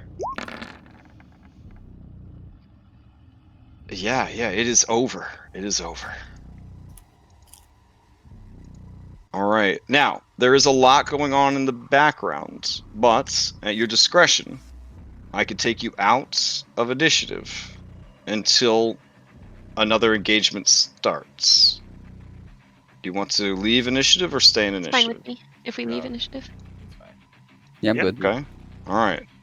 We're gonna leave initiative. All right. Hold on a second. My health potions. All right. So time speeding back up and leaving initiative is not the same as being safe. I just need you guys to understand. All right.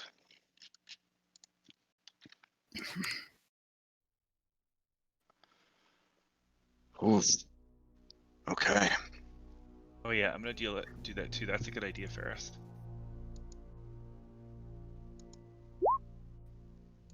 All right. Everybody bust out the Capri Suns. Got it. All right.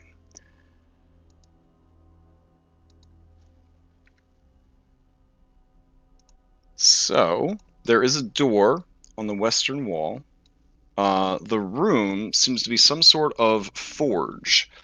From what you could tell, these dwarves were basically being used to do minor repairs on equipment and the creation of very basic, rudimentary metal weapons and tools, which is impressive for zombies. But you know how dwarves do. You know how dwarves do. Crash, I would like to use Mage Hand to try and open the chest that you circled in pink. Sure. Opening the chest, you see that it is filled with 140 silver pieces, some of which are stained with a bright green liquid that has leaked out of a glass bottle that shattered when it was attacked. Take the not stained silver pieces. Okay. I mean, that would be a lot of, sorting, Whittling? but yeah. But it's 140 silver pieces Yeah, with that's fine. some green liquid All right, I'll splashed on it. We can leave them. That's fine. Okay. Open up this one. Oh, okay. I have the gunblade pointed at it just in case. Sure. Let's see. Okay. In this chest, there are several bags of silver coins.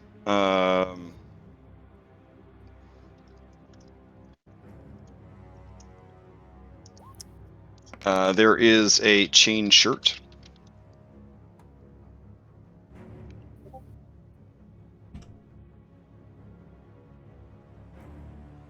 And there is a scroll case. Can I open the scroll case, or is it just a case that holds scrolls? I would love for you to open the scroll case. Do you want to open the scroll case? I'll open the scroll case. Okay. Inside is a scroll of flame arrows. What? Arrows? Oh wait, but I can't use that on my crossbow bolts, right? I don't know. I can't remember ever seeing flame arrows cast before. Let's see. Apparently, if you touch a quiver containing arrows or bolts. Ooh. There you go. In order to cast any spell off a scroll, it does need to be available in some way, shape, or form in one of your class spell lists. But casting from a scroll will not consume one of your spell slots, which is the benefit, of course, of scrolls. Alright. Or I guess if you're a wizard, there's benefits because you could like add them to your spell book and stuff. Oh, I can't cast this. I'll leave it. Do you want it? Oh, yes, please. Thank you. All right. The rest of the room, after a quick appraisal, contains generic goods related to everyday living and blacksmithing, totaling 500 gold.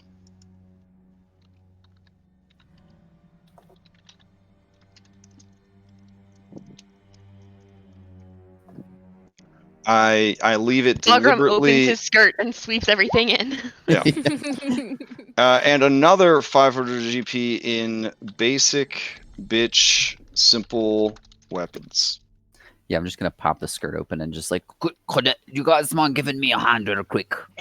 Just gonna take a few things from here. Something. Prisoners in trouble. So dying. basically, if you view those as if you view those as a bundle of trade goods, you could essentially sell them in town for half the listed value since they're trade goods. So that would be an easy $500. Thorgrum's gonna like pick up one of the pieces and gonna kiss it and be like, "I'll be back for you later." Okay.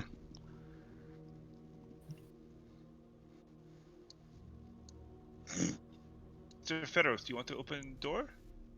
Well, Here, you're very smells good. a strong one. I'm not sure.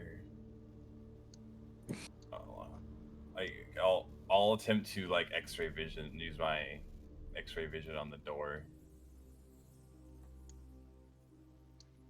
Okay. On the lead door. Is it thicker than 30 feet? What is this? Eyes of something or Ghostly other. gaze, or Ghostly gaze. Got it. Mm-hmm. I'll post it. Sure. All right. Let's see. I don't know if this is impacted by materials. I don't think it is. The special sight lasts for 1 minute. During that time, you can perceive object as ghostly, transparent images. When you use evocation, you can use it again. Okay. 30 feet, you say? 30 feet. Okay. It'll be easier for me if I just turn on aura for you real quick. All right. Let's see. You can see on the other side of this door. Oh man, what's the best way for me to describe this to you? North of your location, it is solid stone. The wall goes into solid stone for about 10 to 15 feet before opening up into another either passageway or large chamber. It's hard to tell at the extent of your ghostly vision. To the south, solid stone, as far as you could see.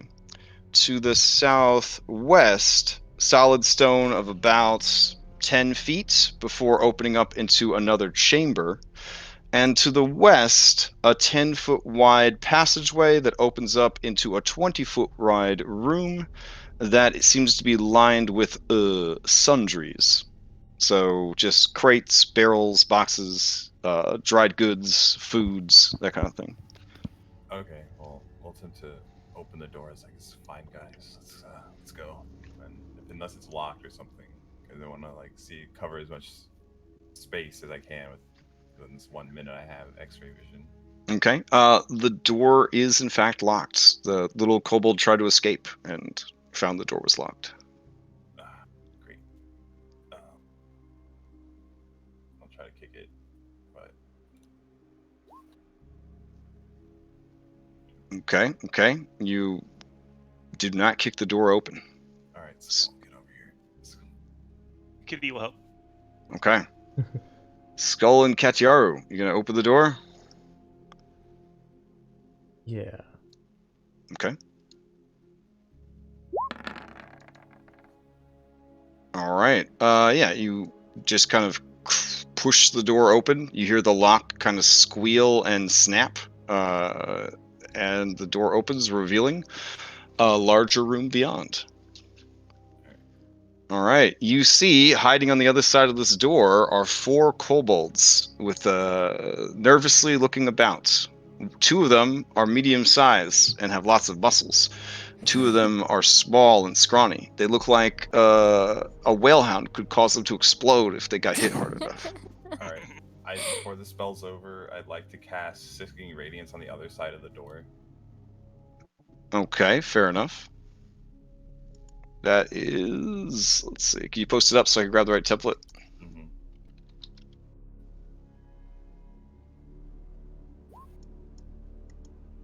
Oh, whoops. That's not the. How do I post the? I think it's a 30-foot radius. It's a 30-foot radius. Okay. That's right. I got a solution for this one.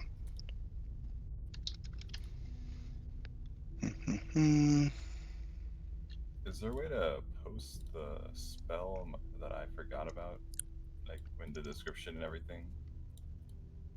You have to go into your spell book and turn it from an attack into a spell card.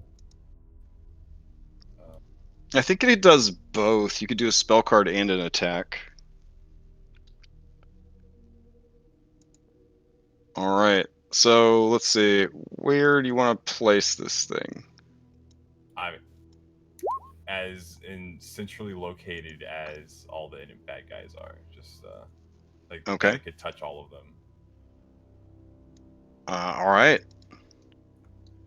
Let's see. Dim greenish light spreads within a 30-foot radius, centered on the point that you choose within range. The light spreads around corners, lasts until the spell ends. When a creature moves into the spell's area for the first time on a turn or starts its turn there, that creature must succeed on a saving throw, or take 4d10 radiant damage, or it suffers 1 level exhaustion and emits a dim greenish light in a 5-foot radius. This light makes it impossible for the creature to benefit from being visible. The light and any levels of exhaustion caused by the spell go away when the spell ends. Alright. Let's see what we got here. You already rolled up damage. We're out of combat, so the effect would instantly occur.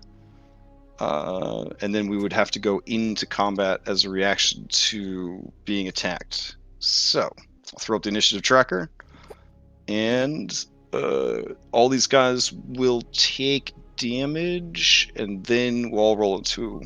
I think that'll work. Yeah. Okay, so let's see what we got here.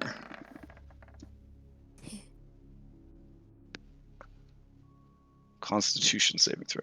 All right. So 1, 2, 3, 4, 5. All right, these 2 die instantly. Ooh. They are irradiated. Okay. Let's see. This one takes the full damage. And then we'll roll into initiative with disadvantage. This one takes half damage. And this one takes full damage and a point of exhaustion. All right.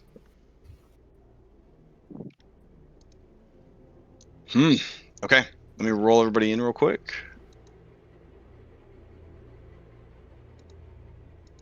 Let's see. There we go.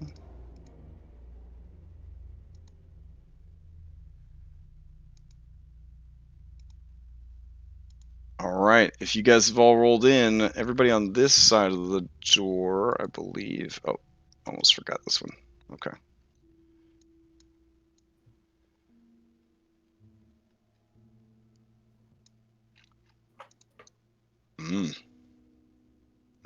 Okay.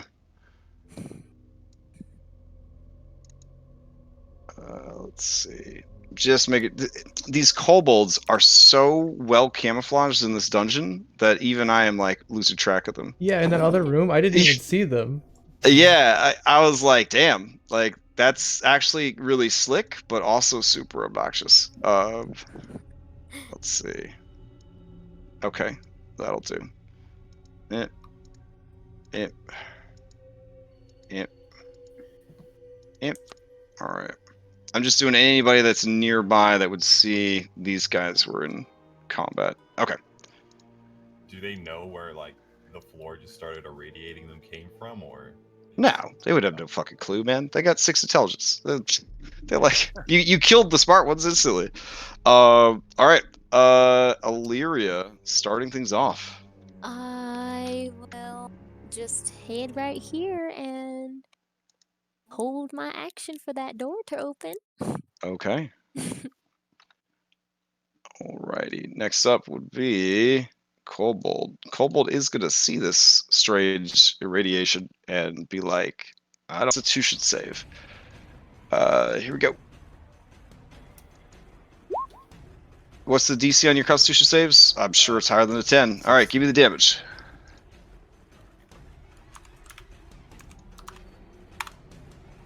Alright, takes 19 points of damage and gains a point of exhaustion. Alright. Let's see.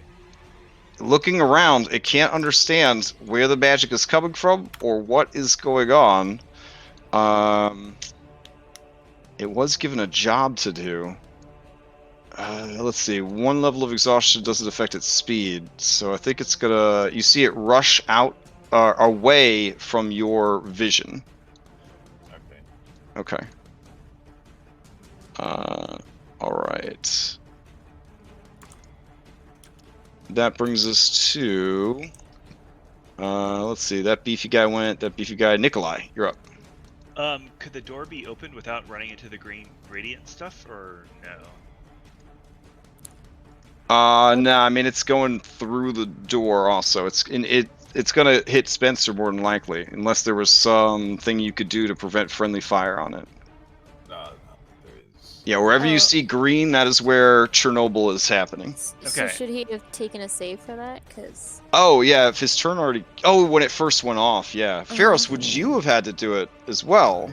I believe so. I guess so. Okay, so you probably would have put it so that you wouldn't be affected by it. You just told me to Right. put it in the most central location that I could. Oh, I mean, So like, I'll just. between all the bad guys, but I didn't want to like hit myself with it. All right, but you have to put the center where you could see, right? Is it a place you could see within range or just anything? Yes. Okay. Is there If nowhere I that's can see? Oh, okay. yeah, Right. see that would be the limit of your vision, so you and Spencer would be right at the edge of it. Okay. okay. All right, so I guess yeah, each of you give me a Constitution save for the initial blast. All right, Pharos, you don't take exhaustion, but you take half of the original 27, so 13. And then Spencer, you made it, so you don't take any exhaustion, and you take 13 radiant damage. Okay. All right, so Nikolai, yes, there's still a crazy nuclear radiation effect going on. Nikolai, not like Chernobyl type Mhm. stuff, but he's going to stay here and he'll just ready a firebolt, I think, if anything comes Okay. through. Sounds good. All right, this one falls out to that one. Lets out a long sigh. It runs deeper. All right. That brings us to. Okay. Yep. Gonna run to there. All right. That brings us to Pharos. I'll step out of my Okay. own spell. Sure. I would say that since you and Spencer saw it coming and you're at the edge, you would just get hit initially, and then as almost like a oh shit, you could back out of it. Okay. Okay. I'll just ready Eldritch Blast in case the door opens, and that'll be it. That would end concentration on the spell. Oh, then I'll just. Oh, right. Then I'll just. Okay. Stand by. Okay. All right. Okay. That brings us to Tari. Gonna...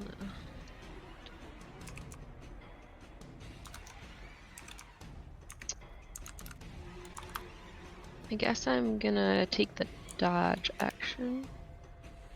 Okay. Skull, it's you.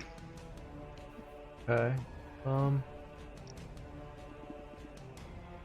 the spell went off. We heard some screaming, presumably, and then did it sound like they were going away from us or towards us? Well, Pharaohs could see all of it happen, so Oh. he saw that 2 of them were killed.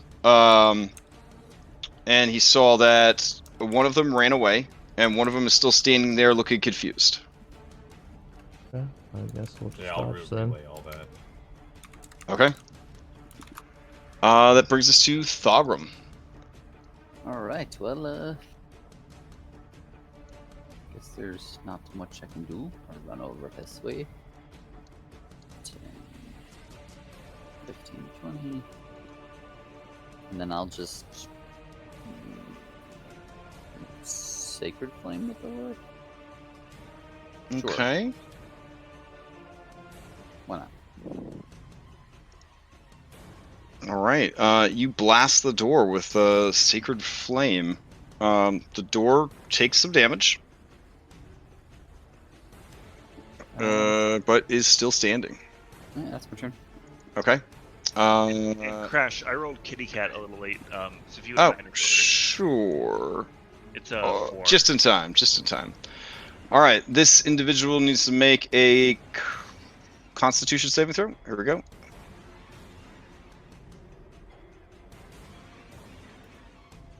All right. It makes it. So give me that damage. 4d10, please. Pharaohs. Mm-hmm.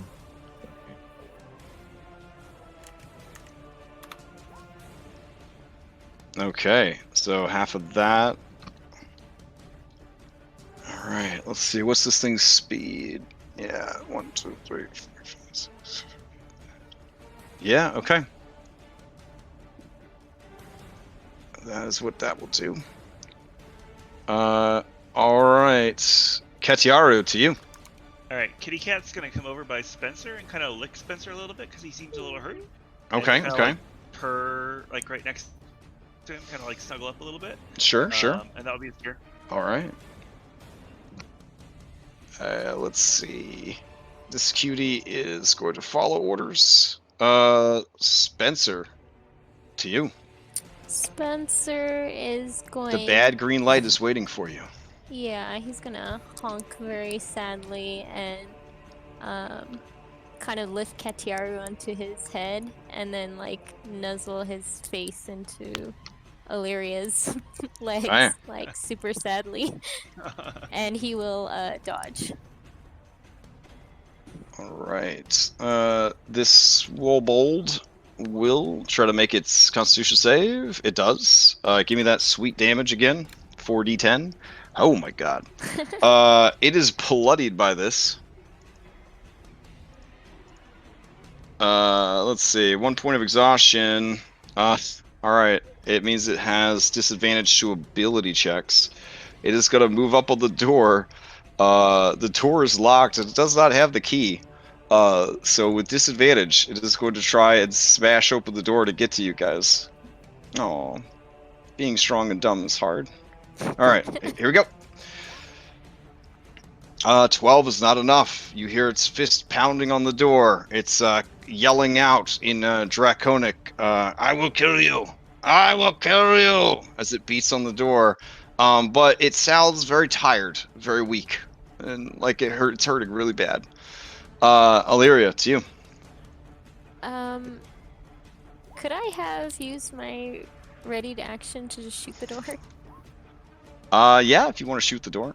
Do keep in mind, attacking objects in 5e, not to go super Pathfinder, but they do have stats, essentially. Yeah, so they have armor class and all that jazz. So the door's armor class is a 19.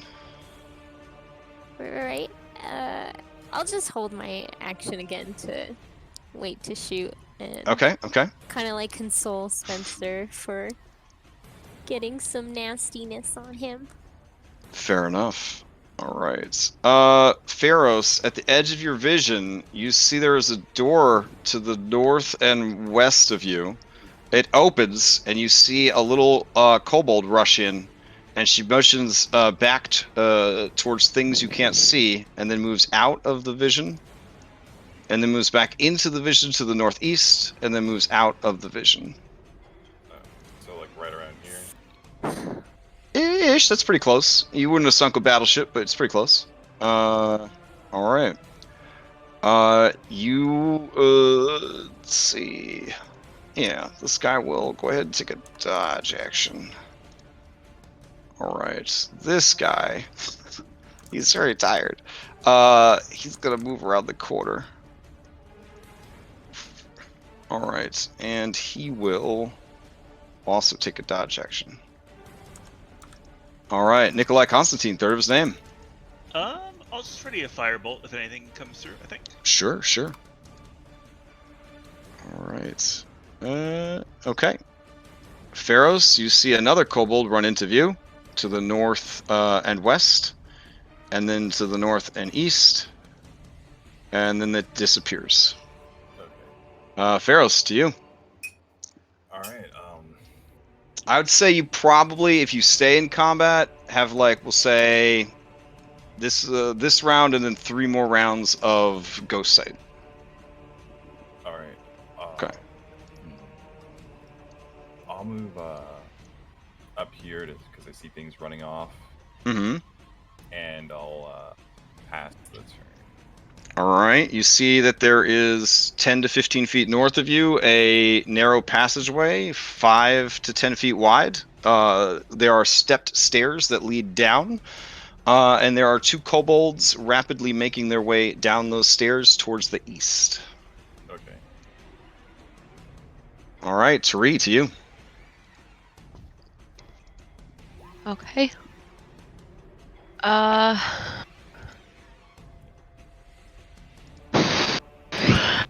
So what are we doing here? What's the aim here? I'll just let them all die in the room. And I will. I don't know. I guess I can't see anybody who's hurt, so I'll take the dodge action again.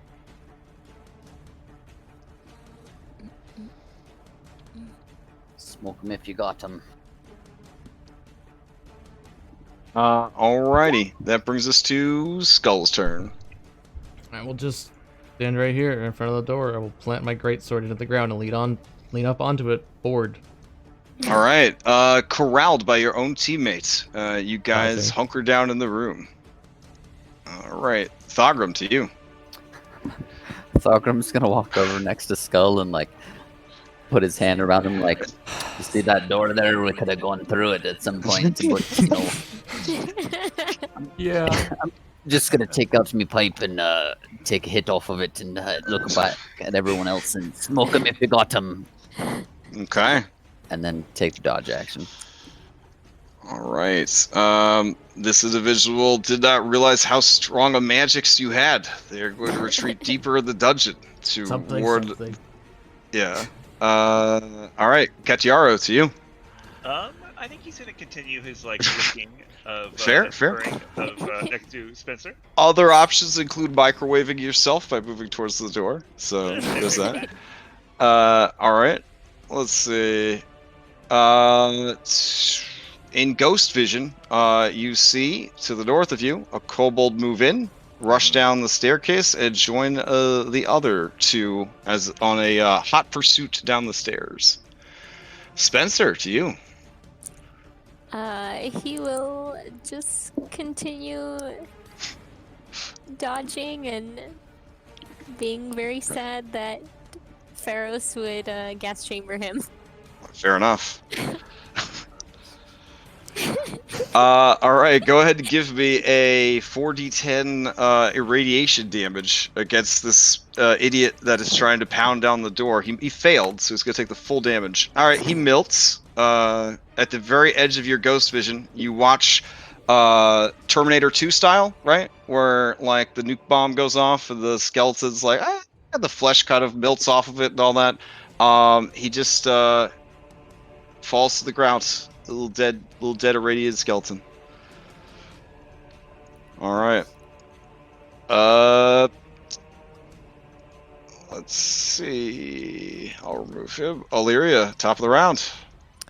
We'll just start like polishing my crossbow. Okay. And hold in my action. Fair enough. to Ghost vision. Kobold rushes past, rushes out of ghost vision and keeps going. Nikolai Constantine, third of his name. Sir Pharaohs, perhaps you could drop spells soon so we can go through door and not all die? Have you been saying they've been going past? Yeah. What's that? I mean, They're I'll literally relay that. escaping. Well, now that he's moved to the north, he can't see anything that's happening in the room that he irradiated. Oh. But I'll just stand there and start polishing my. You can Shield. hit me and make me lose concentration, and I'll just fail. You could I just mean, you drop can it willingly for free. lose concentration. Oh, If you want me, I'll walk up and hit you. Okay, I'm gonna whip Pharaohs gently. Okay. Okay. Pull out. Oh of it. gosh, this is where you get that natural. This is exactly what they want us to do. All right. Can I whip him without? Yeah, doing you could just give him a friendly shake and be like, "Hey, we got stuff to do." Pharaohs, do you drop concentration? Yes. Okay, then the irradiation disappears. Yeah, it was cool, wasn't it? It was cool. I mean, All right. I think on the other side of that door. That's for sure. Time does begin speeding back up, and as it does, you see the third kobold disappear out of your ghost vision as your ghost vision fades. Okay. Alright, the guys are escaping to the north, like over there. Like he points through the walls. I don't know how to. Oh, wait, Did they go up or down or Yeah, sideways? they went east. Like on the other side of this wall. Oh, let's just follow maybe. Yeah, Right. on the door. And you could open the door. Locked. Yeah. Once again, you'll get some kitty cat help. Yeah. Okay. You just at this point you just punch the door. It just falls in on itself. Yeah. I just like put my hand out and lean forward. All right. All the radiation did the damage to the door. On the other side, you see a raging bonfire. As It we're is walking. It is in a large brass brazier. Nikolai Constantine, you've read in books that this sort of setup is perfect for incubating fire snakes, which are baby salamanders. I mean, that sounds cute. Okay. There is a passage to the southeast, which are stairs that lead down. That's the way. There is a passage to the southwest, which goes into like a branching Y intersection, and there is a passage to the northwest, which is narrow and then opens up into a Y intersection. I think they went As we're this way. walking, I'm gonna take a herring out of my pouch and feed it to Spencer and give him some scratches. Okay, fair enough. I'll honk very happily and nuzzle you. Anywhere that you see bizarre lighting like pillars, those are floor to ceiling stalagmites and stalagmites that like that Disney movie with the dogs that had some kind of weird relationship.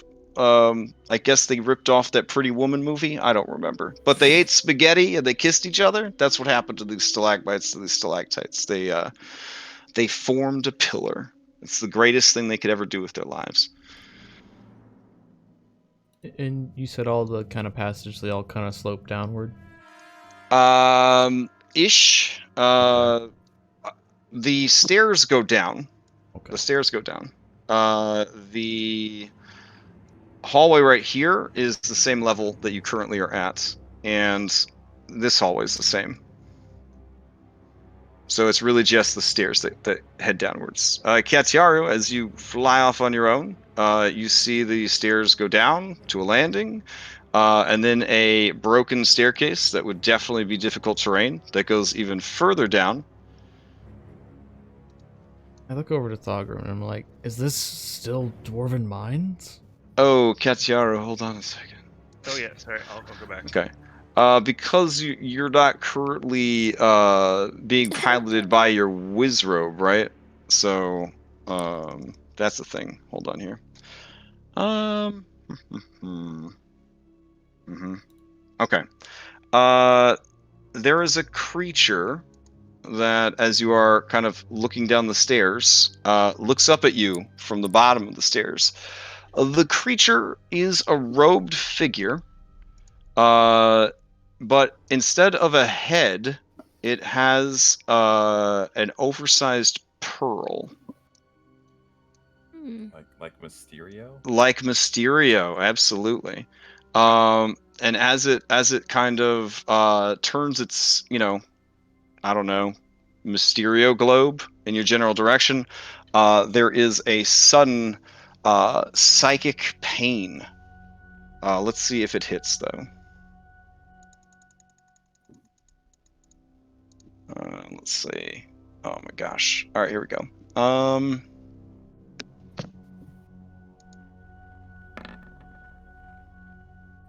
24. The hit. All right. It deals to you some psychic damage. Probably enough. Probably, yeah.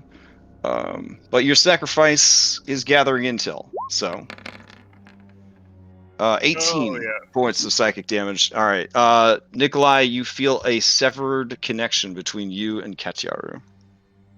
I let people know. You kind of see Nikolai stumble a little bit. Well, I think there's a bad person downstairs. Well, the kobolds went to the north.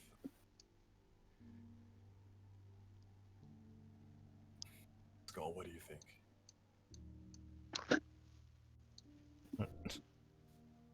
Well, I turned over to ask Thogrum if he still. I wanted to ask him if he still thinks these are part of the dwarf ruins or something else. Thogrum. Yeah. Looking around, you do see that it is worked stone here. You see that those are stone steps that were obviously carved. It is not uncommon, especially in the olden days, for dwarven architecture to encompass natural stonework if they deemed that the area was unsafe to work.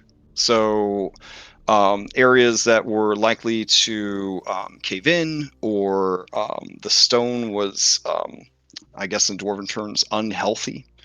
Prone to collapse, prone to crumbling over time, doesn't bear weight very well. So there are plenty of examples of structures where when they could do workstone, they did, but otherwise they essentially bolstered the natural caverns or cave structures as best they could with techniques and spells. So it's possible that these passages just lead to more of the structure. With your best guess, you would say that this staircase indicates that you guys are in the combination of the staircase plus this brazier here, some sort of central hall. So this is more than likely a hub or intersection for the dungeon.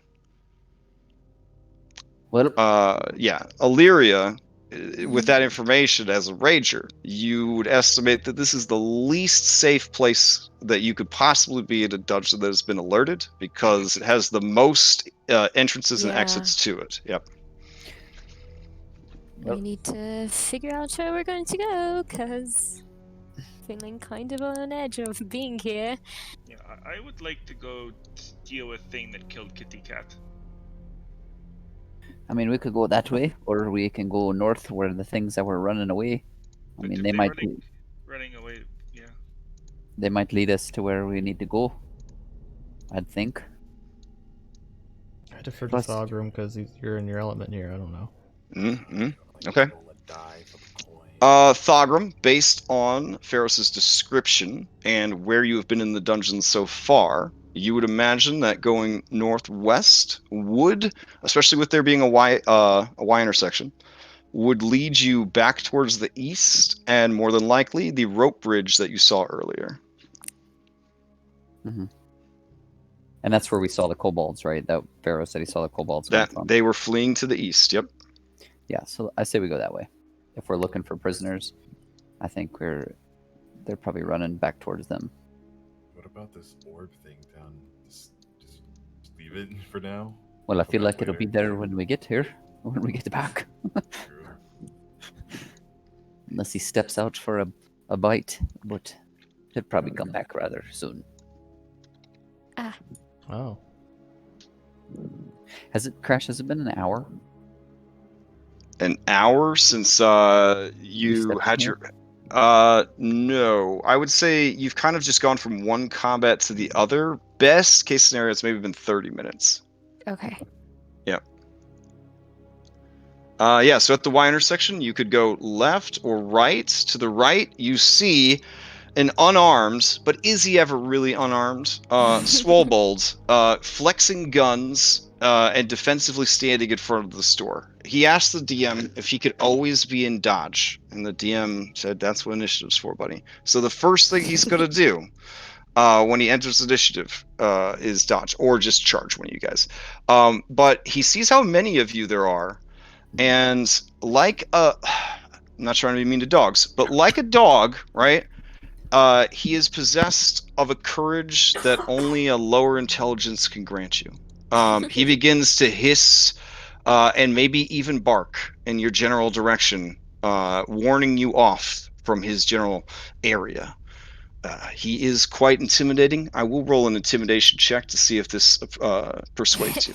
There we go. I will use his strength because he is mighty. He eats a lot of protein. He gets a 6. So He sounds you like guys, a happy golden retriever, like I a yellow lab. I feel like had you guys not survived a run-in with the Kraken after nearly dying in a demon fungus infested derelict ship, had you not fought a colossal venomous hydra, etc., maybe this guy could have been intimidating, but it's mostly just kind of sad. So all right. He hunkers down. He gets into like sumo stance. He's ready. He's going to guard the store with his life, like he was told to. Speaking of which, there is a door behind him.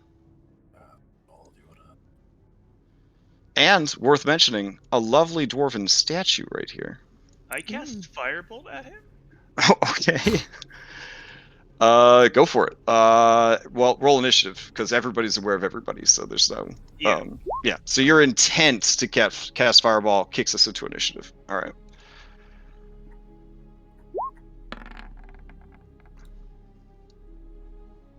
All right. Going once, going twice. All right. Nikolai, apparently you do cast Firebolt. 22 to hit for 10. Yeah, you blast this guy right in the chest. He lets out an oof. And I'll 5, 10, 15, 20, 25. I'll move up right next to him. Okay. Tari, to you. I'll say, "Oh look, a roast in your honor, lovely," and I'll mock him. Okay. I don't think he has the cognitive ability to totally understand the cultural undertones in the joke, but he will try his best. Here we go. He lets out a low chuckle. That was a good one. All right. Anything else from Tari? No, I'm good. Okay. Illyria, to you. Okay, let's go 10, 20. Oops, I'm moving Spencer. Or I moved Spencer. There we go. 10, 20, 30. 40. Let's just take 2 shots at him. Do I get disadvantage because I'm squeezing? If you're squeezing, yeah, you'd be at disadvantage. If you're sharing a Okay, space so- with another medium creature. All right, I will bonus action put Mark Prey on him, Mm-hmm. and let's just do this at a roll. Okay. Oh wait, I don't have bless. I don't have bless. Okay. A 12 does not hit. Okay. Let's take a second shot. Okay.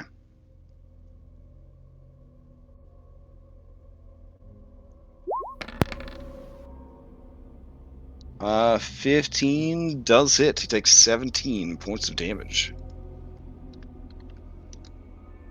Okie dokie, and that's all I can move. All right. So, Fair I'll enough. stay there. Pharos, to you. All right.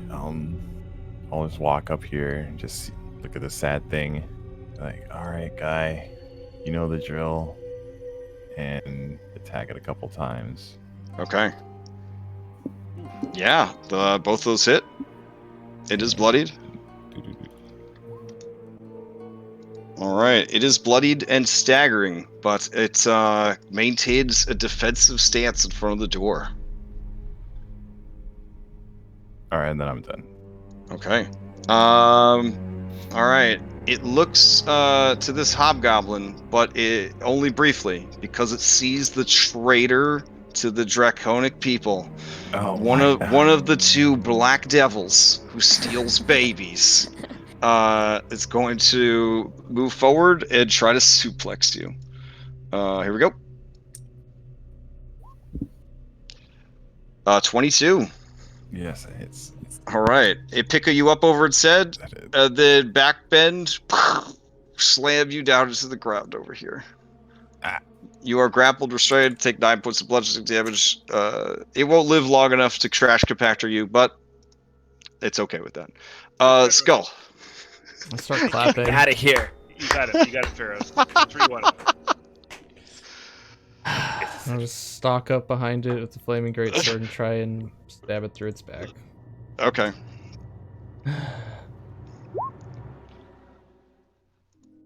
Ha! Damn. All right. Okay, As you do,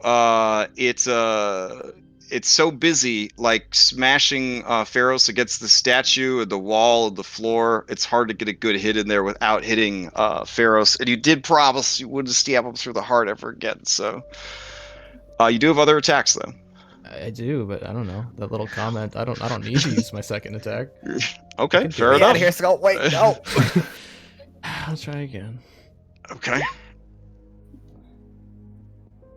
Yeah, that'll do it. You cut this creature down. And as you do, its death grip on Pharos loosens. All right. I'll like All right. to use Time one of my speeds pearls. back up.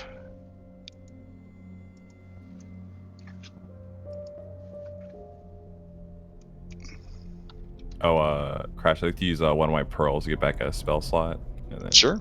All right. I'll open the door. Yeah. This door is not locked. Just kind of gently creak it open just to see what might be beyond there. Okay. A dark, winding passage that grows steadily downwards is beyond. It is dimly lit by what looks like some sort of phosphorescent powder that is kind of gathered about and stored in these little sconces on the wall.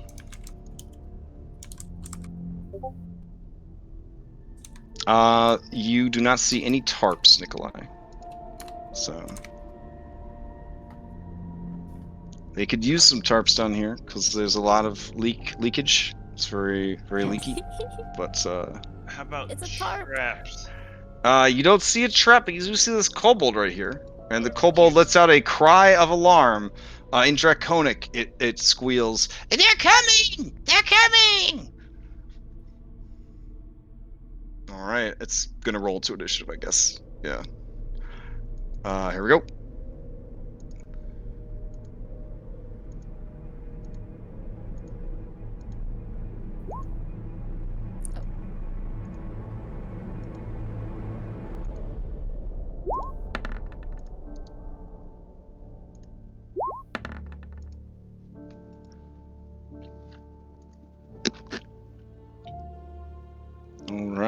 let me know when everybody has rolled in.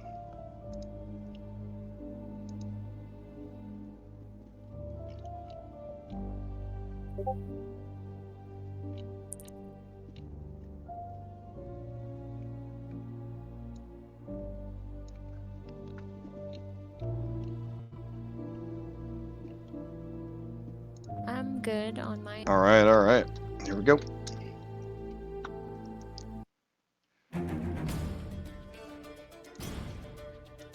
All right, Illyria, you're up first. How tall are these walls? The height of these tunnels maxes out at 10 feet, and it continues to get, lower and lower as it goes. The incline is definitely precipitating downwards.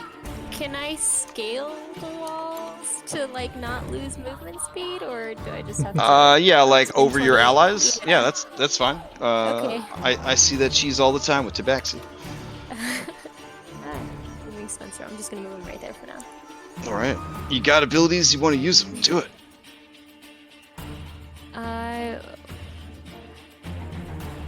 Okay, hand over hand, foot over foot, like some kind of spider. You crawl over your allies and then drop back down to the wet stone floor.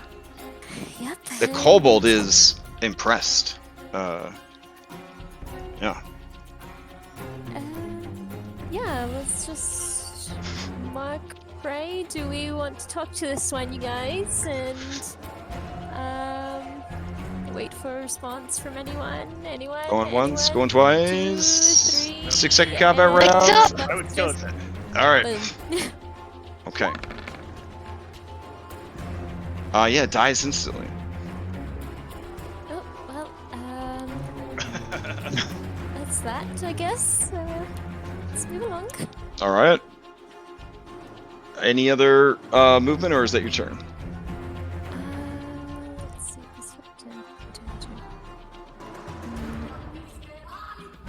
I'll just move up one more. And that'll be my turn. All right, fair enough. Let's see. That brings us to this little kobold here. It is going to run past its allies and start running across this bridge. There we go. This little kobold is just going to hang out. This little kobold went to market. This little kobold had none. All right, Tariq, you're up.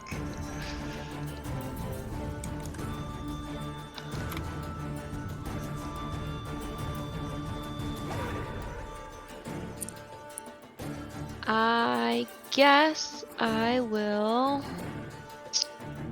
move down the corridor a bit and get out of people's way. Okay. Like right here.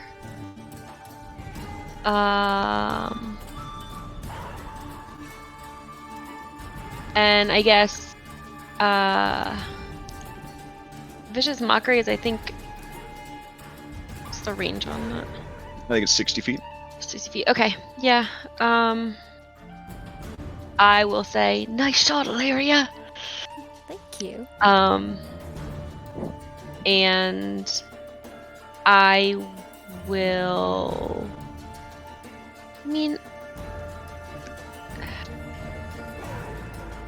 haste, Shadowfax. Yeah, there's no bad guys here, so I don't know. At least where you currently are. This dude's totes dead. Yeah. Right. Yeah. No. When I was way back over here, I could see some dude over here, but he was way. Oh yeah, further down the hallway. Away. Yeah. Okay. Yeah. I will use another bardic inspiration to let people kind of catch up. Okay. So, why don't we do the 4 in the back? I can do 5 now, I think, right? Up to my charisma modifier? Yep, up to your charisma modifier. So, I'll do...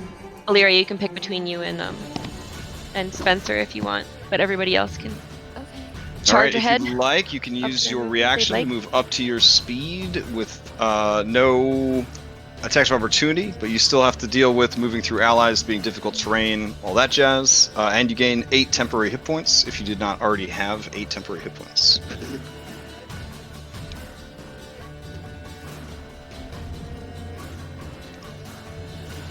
Just so you know, I see a big crocodile coming up. And little cold, Swobold actually likes to crush, likes to crush people.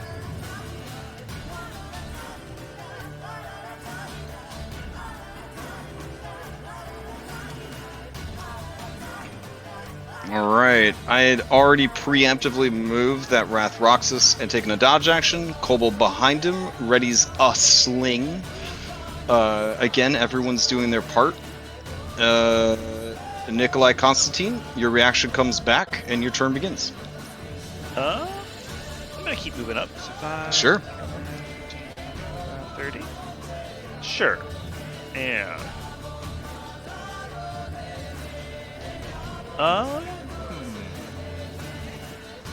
I mean, this isn't that bad yet.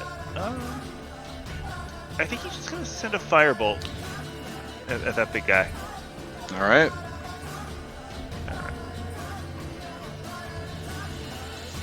Man, horrible damage roll, but I hit. You did. He takes 4 points of fire damage. Yeah. No worries. And yeah, I'm good. Okay. Let's see. The Swobold behind him is going to, if he moves, if he dashes, yeah, sure. Okay. He's going to go 1, 2, 3, 4, 5, 6, and then take a dash action. 1, 2, 3, 4. Right, to get to there, and then he's going to use his special ability, Leaping Attack. So because he dashed towards you with his bonus action, or so use a dash action, he can use a bonus action to attack you, but it will be at disadvantage. So here we go. 17. I don't think it's past your armor. Yeah, it misses. All right. That would bring us to Thogrim.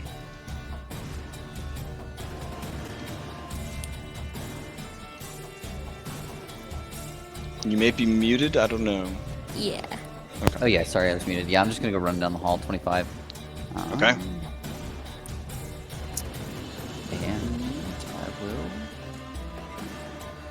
Sacred Flame this large fella.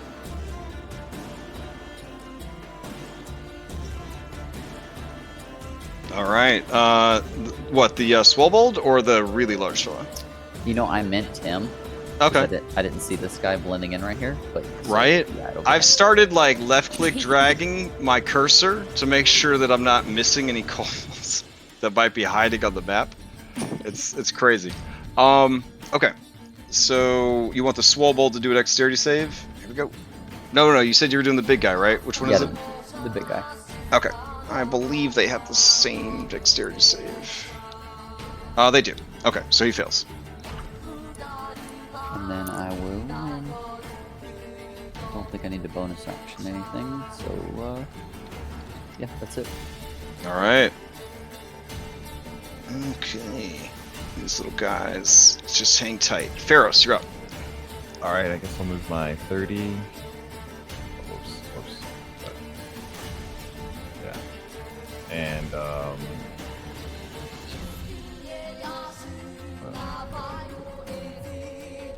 here I see anything. I guess I'll dash up to. Oh shit! I skipped this guy's initiative. Hold on. I will have it go real quick. I guess anybody that could see it move, but there we go. And I'll in my turn. All right. Looks like Skull is up next. Okay. 1, 2, 3, 4, 5.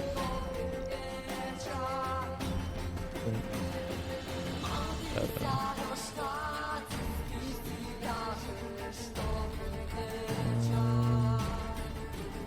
Okay.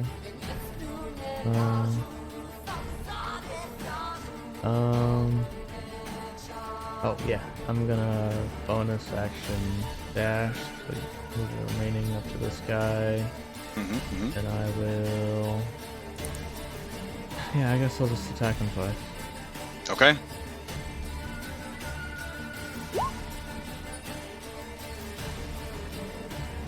14 is his armor class, so that hits. He is bloodied off of that attack.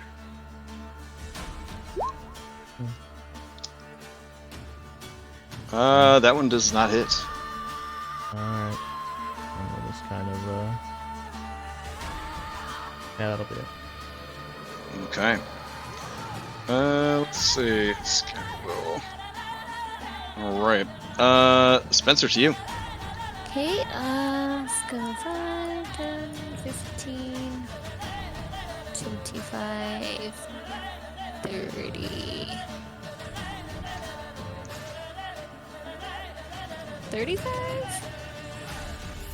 40, and he Okay. will dodge. Alrighty. That brings us to Illyria, top of the round. Alright, let's stand next to a tree and see what we have here. And move my mark prey to that one. Okay. And let's take 2 shots at her.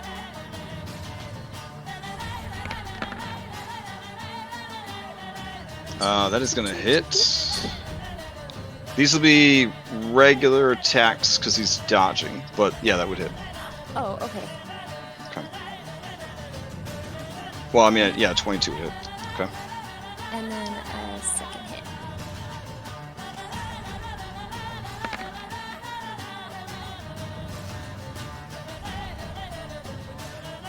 All right. Yeah, that definitely hits, and he is done. And that will be my turn. Okay. Let's see.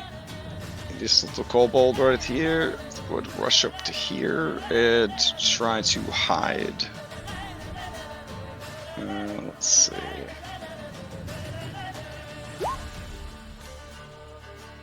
Does a terrible job. Alright, those. Alright, Tari, to you. Okay.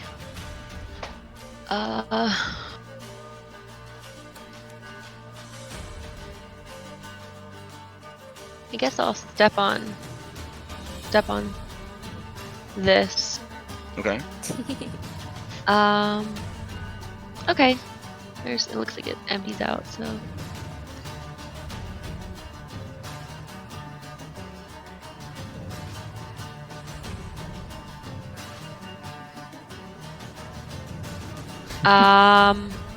I mean, I don't see any. Yeah. No, I'm serious. He's right here. He's right He's here. right there. in front of me.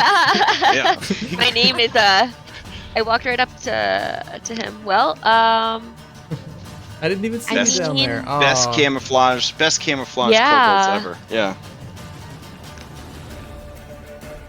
let's see. I could have thought that's what was gonna happen. I'm gonna point at my boots and I'm gonna say lick, Oh, jeez. and I'm gonna Oh. command him. Okay. He's gonna make a wisdom saving throw. There we go. He fails. Is it And a I'll be, reaction, "That's good for or does scaring he have? me. Which one is it? Why'd you Reaction or his scare action me on his like turn? that?" Okay. I think I'm. I think he spends his next turn doing that. His next turn. Okay, fair enough. All right, he will definitely lick the hell out of some boots. That is something kobolds, on the average, are totally okay with. This one right here demands that I let it use its held action before its turn comes up. So I do. So this is a sling attack. 1, 2, 3, 4, 5, 6 at disadvantage against Tari. That doesn't hit. And then on its turn, it will make another sling attack at disadvantage against Tari. Actually, you're next to an ally, so I guess these would be 20s. So, alright, so 4 damage and then 5 damage as... No, sorry, they would be disadvantaged, so they'd be regular, so it'd be a 7 and a 15. Yeah, they don't hit. Alright. Unless the 15 hits? What's your arm class, Tari? 15? It is a 15. So. Oh, wow. Okay, so you take 5 points of damage, and then it's going to use its action to... Or, sorry, its move to start running away. Alright. Nikolai Constantine, third of his name. I'm gonna try and catch up to that one. So 5, 10, 15, 20, 25, 30. All right, as long as you're treating your allies as difficult terrain, should be fine. I did, yeah. And then it's got its beefy body here, yeah. But yeah, you can see it. I'm gonna try and firebolt it, I guess. Sure. See if we hit it. You do. It explodes. For sure. I'm good. Pieces of the body fall into the river, get washed away. Poor little guy. All right. Anything else? No, I'm good. Okay. You hear over the rushing sound of the water, Nikolai, a splash, as if from a large creature. This thing, on its turn, drops prone and begins to lick your boots. All right, that is its turn. Thogrum, to you. Let's see. I'm gonna go 5, 10, 15, 20, 25. And I don't think I can make anything out. I'm finding a thing. It's right in front of me. What? Skull's going crazy. It's You actually stepped over it to get past it. It is licking Therese' boots right now. It would have been pretty hard to miss.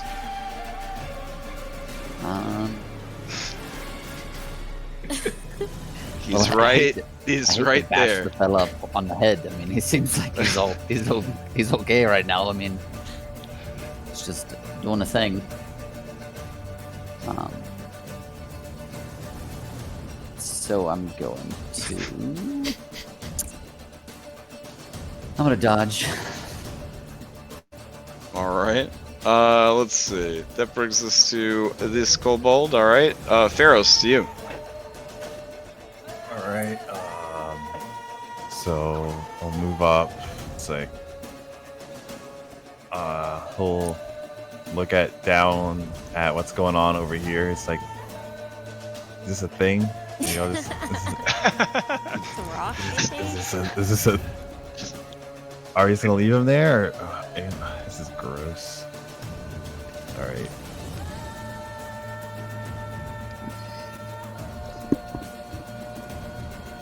I mean, to be fair, maybe her boots are dirty.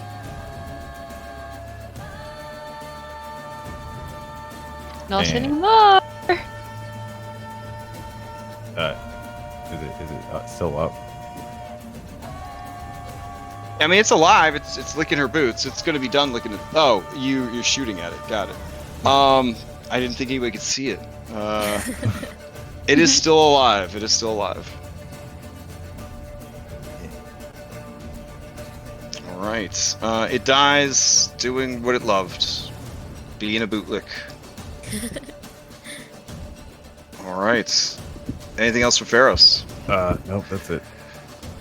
Okay, Skull, to you. Alright, so it is a medium creature, so it does take up some space, right? Yeah. Okay, so 1, 2, 3, 4, 5 to get near. Up ahead is an incredibly handsome, teal-skinned hobgoblin stroking his chin, deep in thought. Kind of looks like this. Ahead of him is a massive lizard folk who has died, his big old corpse clogging up the hallway. There is a door to his right. There is a broken doorway that leads to the east, where a bridge spans a very familiar by now river. Okay. You might even see further in that there is a lizard folk. He's taken up a defensive position. He's ready to die on that little hill. Oh, lizard way folk. over there. Yeah, I see him. Yeah. Alright, so I guess I'll bonus action dash to give me some more movement, and I will, with my action, I will try and pick up this lizard folk who's blocking the way and move him. Mm-hmm. I'll grapple the corpse and keep moving him forward this way. Sure. Once you grab him, you're moving at half speed. Just tell me where you finish your turn, and I'll move him to catch up. Alright, so 1 there. 1, 2, 3, 4, 5. Yeah, so right. I'll be here. Yeah. Okay. I guess I'll just take some cover behind him, I guess, if I can, but that's it. Or do you just kind of stuff him up against the wall here? Like. Yeah. Okay. Alrighty. That brings us to Spencer. Okie dokie, you go. 25, 30, 35. He'll stay right here and dodge to not block anyone from moving through. Okay. As Spencer's turn ends, I'm going to activate my math hat. So, currently, the only things engaged with you in combat are far away. They don't have they don't have meaningful ranged attacks. They are planning to die where they stand. This is what happens when you fight primitive opponents who are not particularly bright. You can leave initiative, and the fate of the monsters that you face could just be we gun them down from a distance, or whatever else you decide to do. But, I mean, I feel like you've killed enough dudes that I don't need to watch you spend the next 6 turns slowly slogging down this hallway and this bridge, etc., etc., etc. Are you guys okay with that, or do you want to stay in initiative? I'm okay with it. I'm okay with that. Okay. Yeah, same here. All right.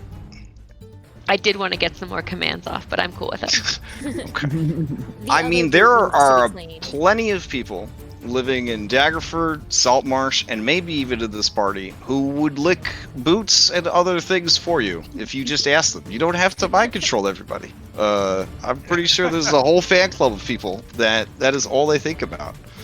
You are a glam bard, after all. I think real hard in my head, but don't say out loud. But it's more fun if they don't want to. Oh, They dang. don't say that out loud. Dang. Okay.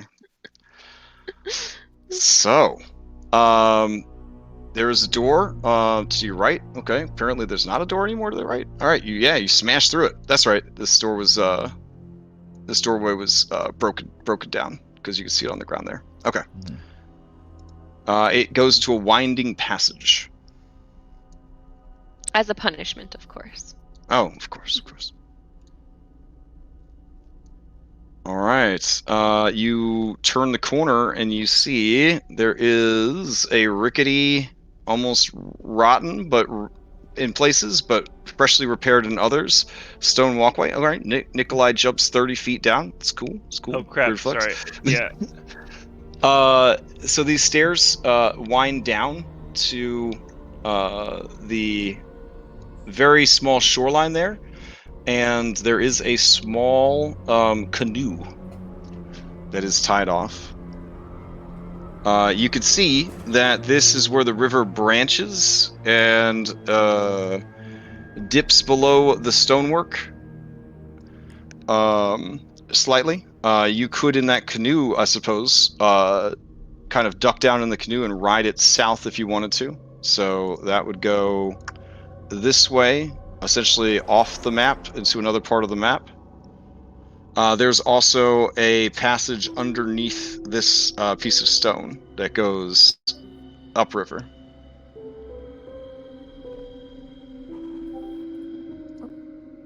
Oh yeah, we both just DC. This is Sorry. a large dungeon. Don't want to leave anything undone. I'll let everybody know about the boat and the river. Do you think this is the way that they went? The ones Yeah, that of course. escaped? Now, if you were strong, you could leave the map by going upriver if you wanted to. We have to go fight Mysterio later. From where you are right here, it is a 30-foot drop down into the river. To give you an idea of the sort of shifting heights of the dungeon. So there was this mysterious dragonborn on the initiative track that I'm trying to find. I don't know where he went. That's the problem with metagaming. Now you're going to have this in your mind forever, and I'm going to delete that person from the adventure. You'll never find out who they were. All right, as you approach, this Rathroxus lets out hisses of,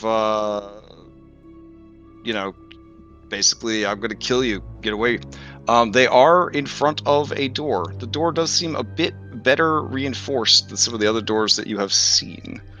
There is a kobold here as well, Nikolai. You have separated from the rest of the party and gotten within melee range of a powerful melee opponent without telling me that you were going to gun them down from a distance. Was that the intention? Oh, sorry. Yeah, I kind of thought they were just going to disappear, but I'm happy to. Yeah, I mean, nobody told me. Did you just gun it down? Is that what everybody did, or? Sure. Yeah. All right. In that case, there's a dead body, 2 dead bodies in front of the reinforced door. Okay.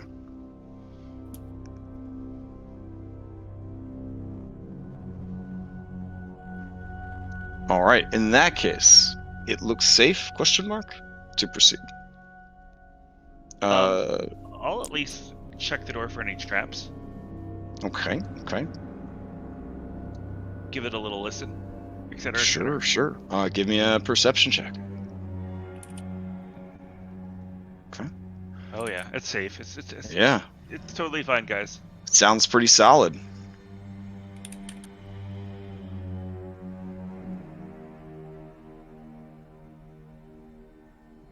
Is it locked?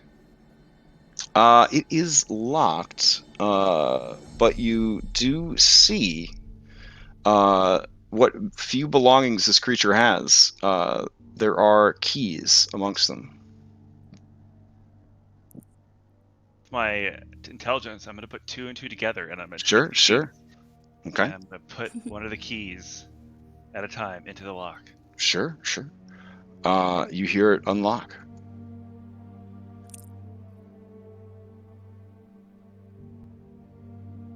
Well, I will open the door unless anyone thinks this is a bad idea. I'll kind of look around.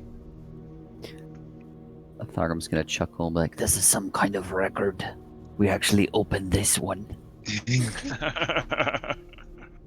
All right. Alright, I'm going to swing it open. Yeah, you pull the door open and reveal what, anybody with any sort of sympathy in their heart would view as a pretty heart-wrenching scene.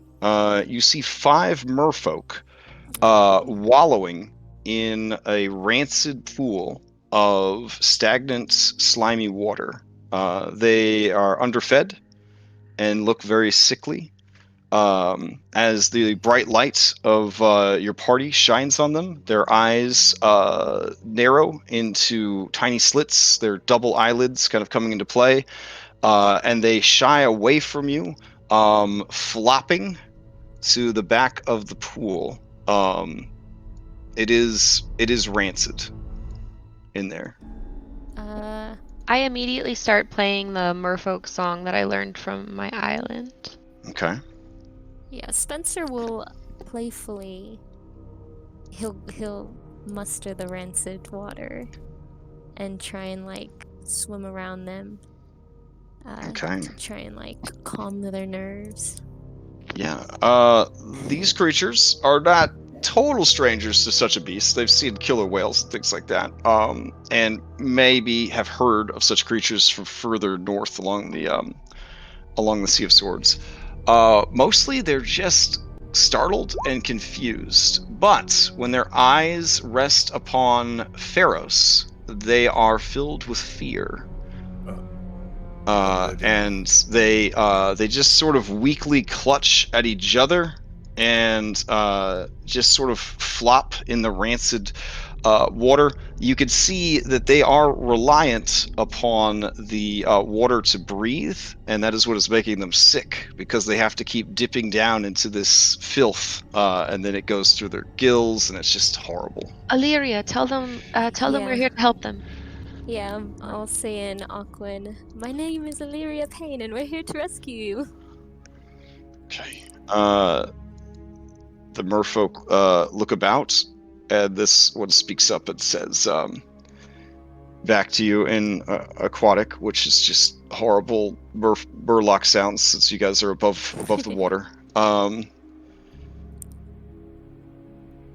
Your name is appreciated, but your help is appreciated more.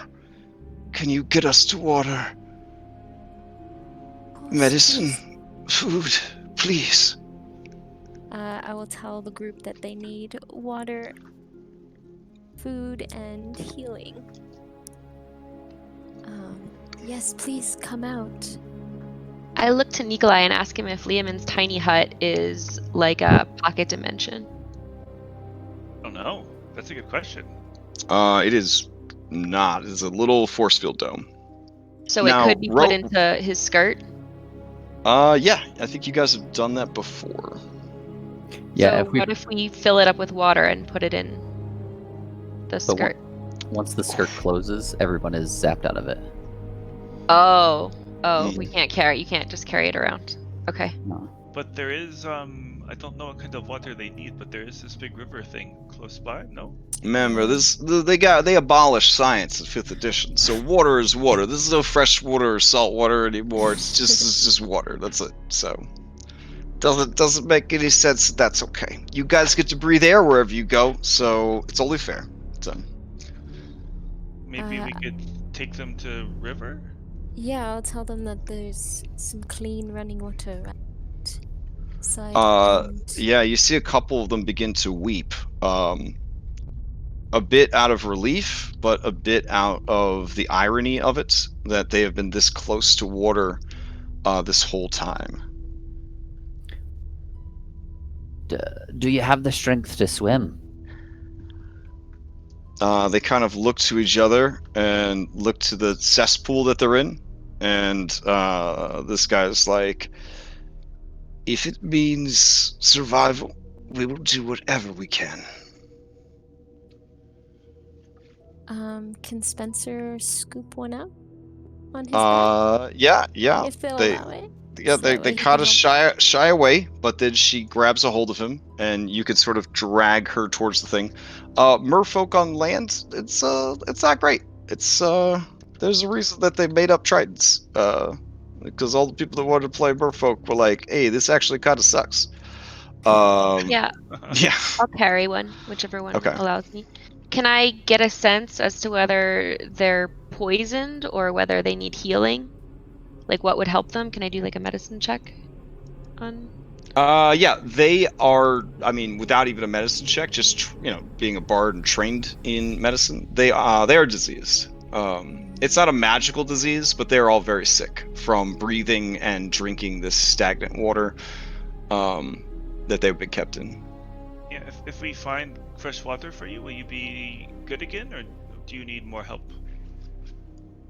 The merfolk, who are very proud and I don't want to say xenophobic, but pretty xenophobic, they say, or this one says, put us to the water, and we will find our own way home. Is anybody else in the party missing hit points? Should you ever find your way to Tyria, know that they will already have heard of your deeds. What name do you have, companions of Illyria? I will introduce everyone. Okay. Naming, starting with Tari, and then Spencer, Nikolai, Pilgrim, Pharaohs, and then Skull, come here.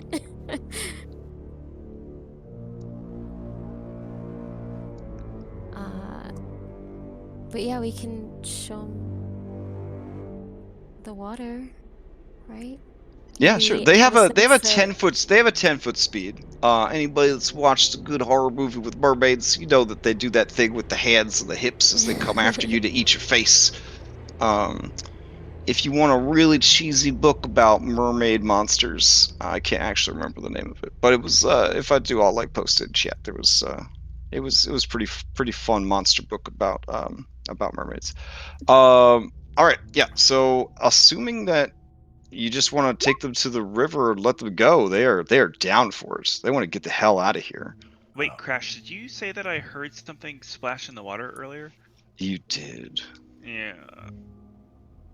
Tell them we don't know if the water's safe, though. There's all sorts of crabs and perhaps more nefarious things. Yeah. They look very frustrated, sick, hungry, tired. This one says, all I know is that we were swimming along the coastline and heard cries for help. Normally we keep to our own, but the Sahaugen have been very active. We thought it was an excellent opportunity to catch our foes unaware, but it was a trap. The lizardfolk ambushed us, captured us. Was it only you 5, or were there more that were captured? The 5 of us were a hunting party. We were all taken together. None of us have been killed or taken from here, and other than when we fought back, they have not shown any violence to us. Just neglect. And one of them just vomits, just like into the water that they've been breathing, pooping in, sleeping in, etc., etc. Yeah.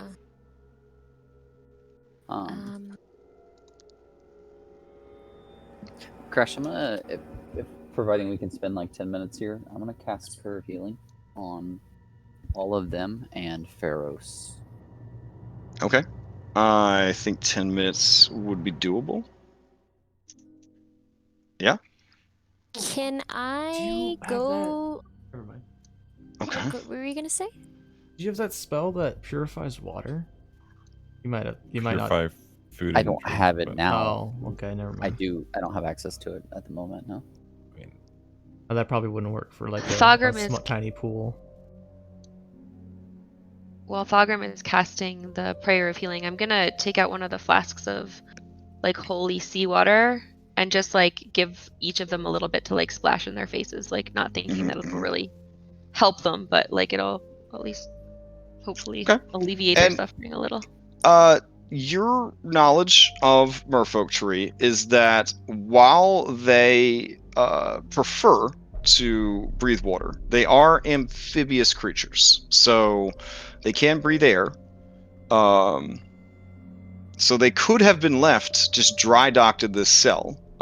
Looking in, it looks like rough mining was done in this room to sort of carve out more of the floor, and then water was put in there like shitty fish tank style. You know, like how Yeah. children would keep a fish that they caught themselves, sort of thing. Yeah. Yeah. Yeah, well I'll like help them come out onto the land and give them the Sure. water to just kind of, yeah, I'm not expecting that it's gonna like do anything game wise mechanically for Oh them, yeah, sure, but sure. just to- So yeah, I'll heal the 5 of them and then Pharos for 11. Okay. The healing is definitely appreciated. And now that they can hear the river and smell the fresh water, they very much want to get the hell out of here. They feel a certain amount of shame that they cannot assist you due to their weakened condition and limitations on land.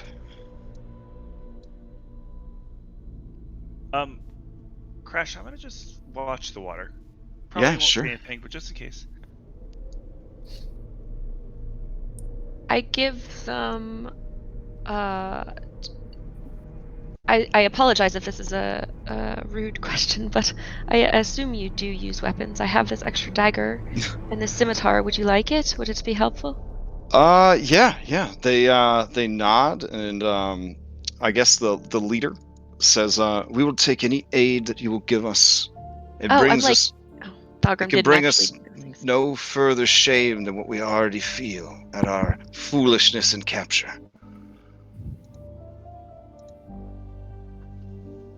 Where do you hail from, land dwellers? Saltmarsh. They all kind of look at each other. and they share a sort of haunted look when you say that. And this woman here says, "That is a bad place." Yes, we've just learned of the atrocities of the ancestors of Saltmarsh, and we are trying to right the wrongs that they have done. Tell them about the spirits of the other two that we Yeah, I'll freed tell from the them. sarcophagus. Yeah, about the ruins that we found, and we came across 2 merfolk spirits that we released from the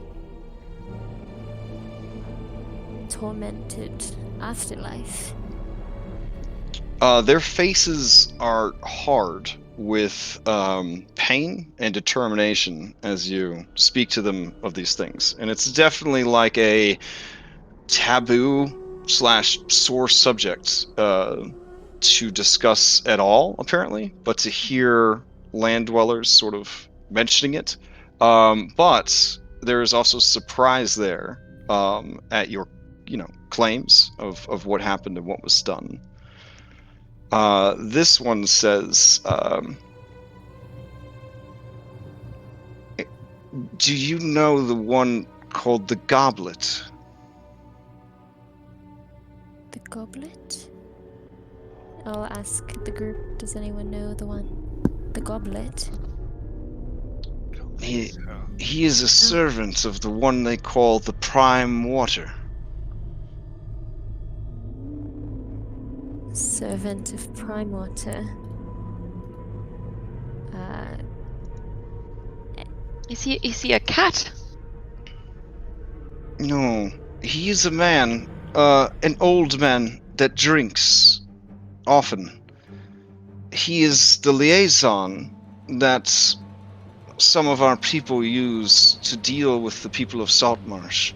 Long ago, we learned we could not deal with them out in the open and directly, but that we still benefited from some measure of trade and friendship. Well, and the others kind of look at her, and she blushes and says, "Not friendship, alliance. And I have done work in the service of this goblet and his master, the Prime Waters, and perhaps it was foolish to assume that you would know such a person. Your city is large by the standards of such things." Having lived there, would we have heard anything like Thogrim and myself being like residents of Saltmarsh for so long? Let's see. Give me a history check without advantage if you are a native of Saltmarsh. Okay. What if you happen to chill with Ada pretty frequently? I'm only Or gonna no, say that. that's Yeah, I would just say natives to the town. This guy does a pretty good job of keeping his biz. Illyria with a 25. You know that if there was a thieves guild in the city of Saltmarsh, that would be the boss of the thieves guild. Okay.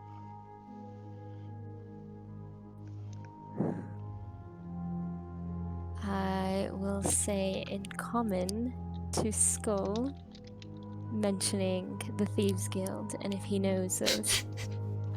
You just Skull starts sweating. You just bring this up. I don't know what you're talking about. Come on, Skull. As you say red hair, the mermaid here, says, "No, his hair is white, like mine." And she sort of tosses her mane of weird filaments that I guess pass for hair. And despite her sickly condition, she's trying her best to look glam, trying to look nice. But everything is definitely a mess. and she just seems kind of like she looks at you guys and senses that you have no idea what she's talking about, and she just seems a little down, crestfallen. Yeah. I mean, this seems like a really important subplot that we haven't stumbled on until now. We did come down here to try to get all the merfolk out because there's meant to be some kind of uprising. I don't want to say any names. A powerful force.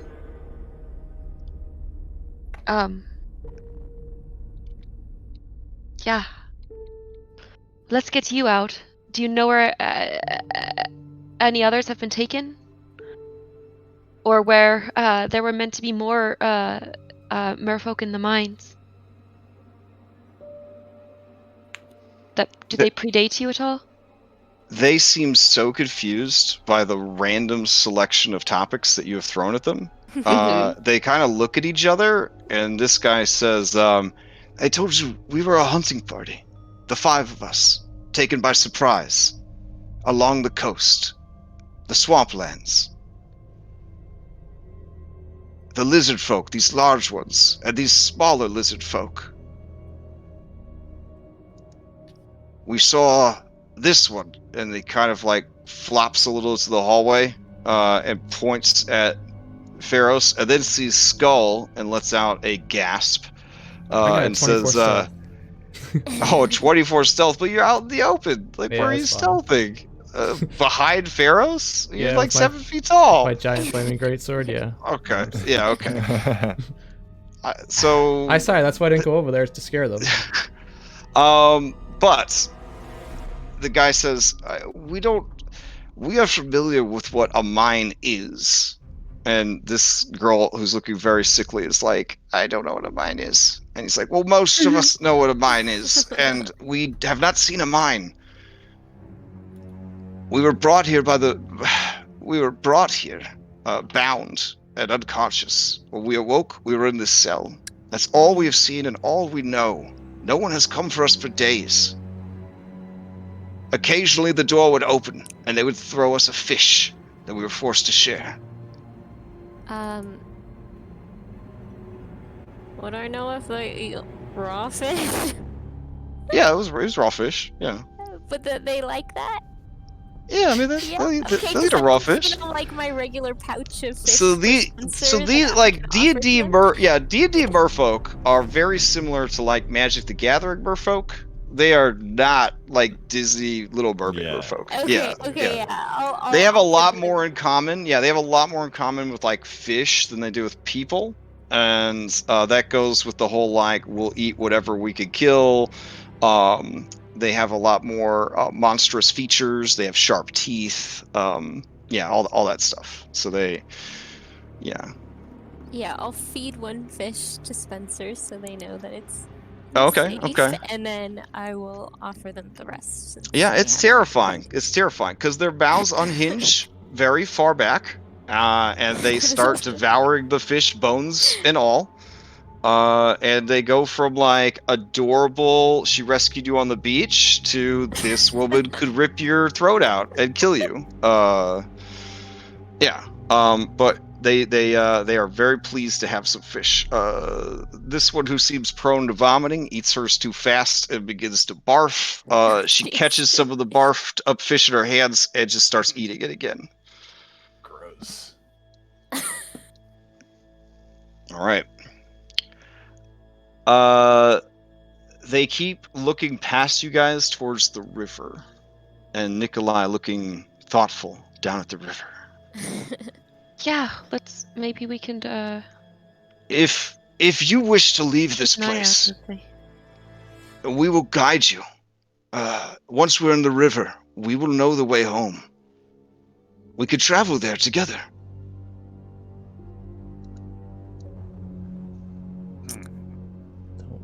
I'll look to the group. Don't we have a job to do? Yeah, we might need to keep exploring. Yeah. I'm worried about what I was in the water, but if we give them some weapons, might be okay. We got some extra javelins I can give them for like makeshift spears or. Oh, they like javelins. Yeah, they like I thought they would. Yeah. a short sword, a hand axe. Well, it's not great, like, fighting underwater weapons, yeah. They Yeah. want piercing. But, I mean...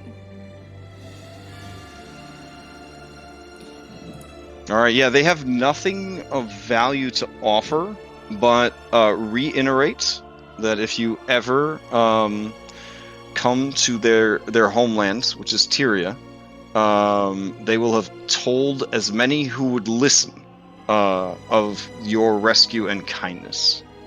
Yeah, I want to, like, emphasize also that we made a promise for the lost souls that have been trapped to free as many as we can. Okay. This one kind of looks at the others, and she whispers very quietly, "If we make it home, we must tell the Queen." And they all nod solemnly.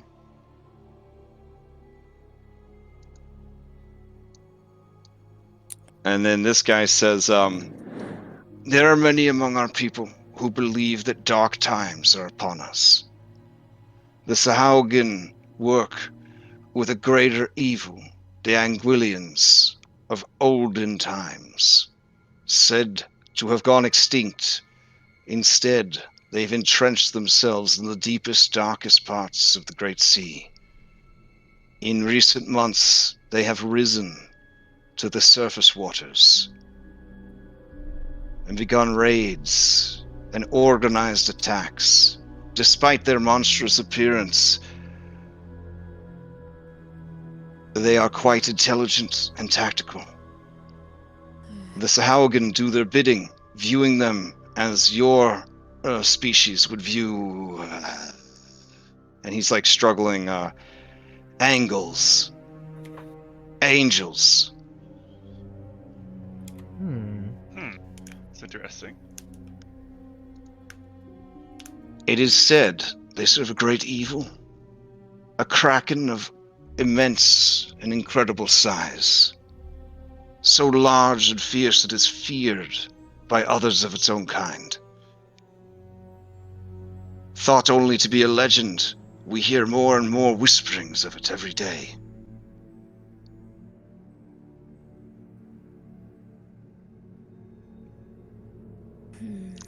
And you see this one has like a stern face, like, y'all dumping our personal biz on these aliens. You know what I'm saying? Like, what are you doing? What are you doing with our personal biz? Yeah. You guys live in outer space. You know what I'm saying? Hmm? They have their own campaign setting, okay? They have their own campaign setting. Like, I swear to God, there's actually an adventure in Forgotten Realms that goes like 1 to 16. You're underwater the whole time. Yeah, they have their own campaign setting. You guys are aliens, essentially, and the Dragonborn literally are aliens. But they kind of look. She kind of looks at them, or they look at everyone, and they all kind of share a look and shrug. And then this one says, "Amongst the 5 of us, I have the most interaction with land dwellers. You must know that the events transpiring in our world will spill over into yours. There is something wrong with your town. Something that we have been taught from an early age to fear. I am considered by many to be a fool and rebel. Some even look down at me and have asked me to be cast out for my association with your city. But these same fools don't turn away when I bring great and bountiful magics and goods from your city. And I suppose that's why I am allowed to stay." And what is wrong with Saltmarsh? "The elders of our people will not tell us, only that we must stay away and never trust any who dwell upon the land." I mean, that's probably a good idea. She seems sad to hear you say that, but at the same time, it does not come any surprise to her. I mean, I think we should tell her. Everyone should know. That's it's a crime that she doesn't know. I personally think, Illyria, I think you should tell her, but I won't. I obviously can't make you do that. That mermaids were sacrificed to keep saltwater safe. Are you saying what language are you saying this in right now? I don't speak Aquan. Oh, I'm saying okay. it in common. Oh wow. Well, She this would know. lady, she speaks Common, and her Yeah. eyes go wide. She looks back at the cell, and she swallows hard with her throat and her gills, and kind of gasps. And the others look at her, and this guy says, "Mariana, what is wrong? What have they said?" And she just kind of shakes her head, and she says, "Were we captured to be sacrificed?" Yes, that's what I meant. No wonder you were so confused earlier. Yeah, I believe that's why you were captured, and I believe there are other merfolk like you that are being hunted and stored to give power to the one that rises. That's why we were so eager to free you and to find the other merfolk who might be around. She So translates to the kid. others, and they look horrified. And then this one, who has been pretty buttoned up, is like, "There have been many that have gone missing, near the shore and near the deeps."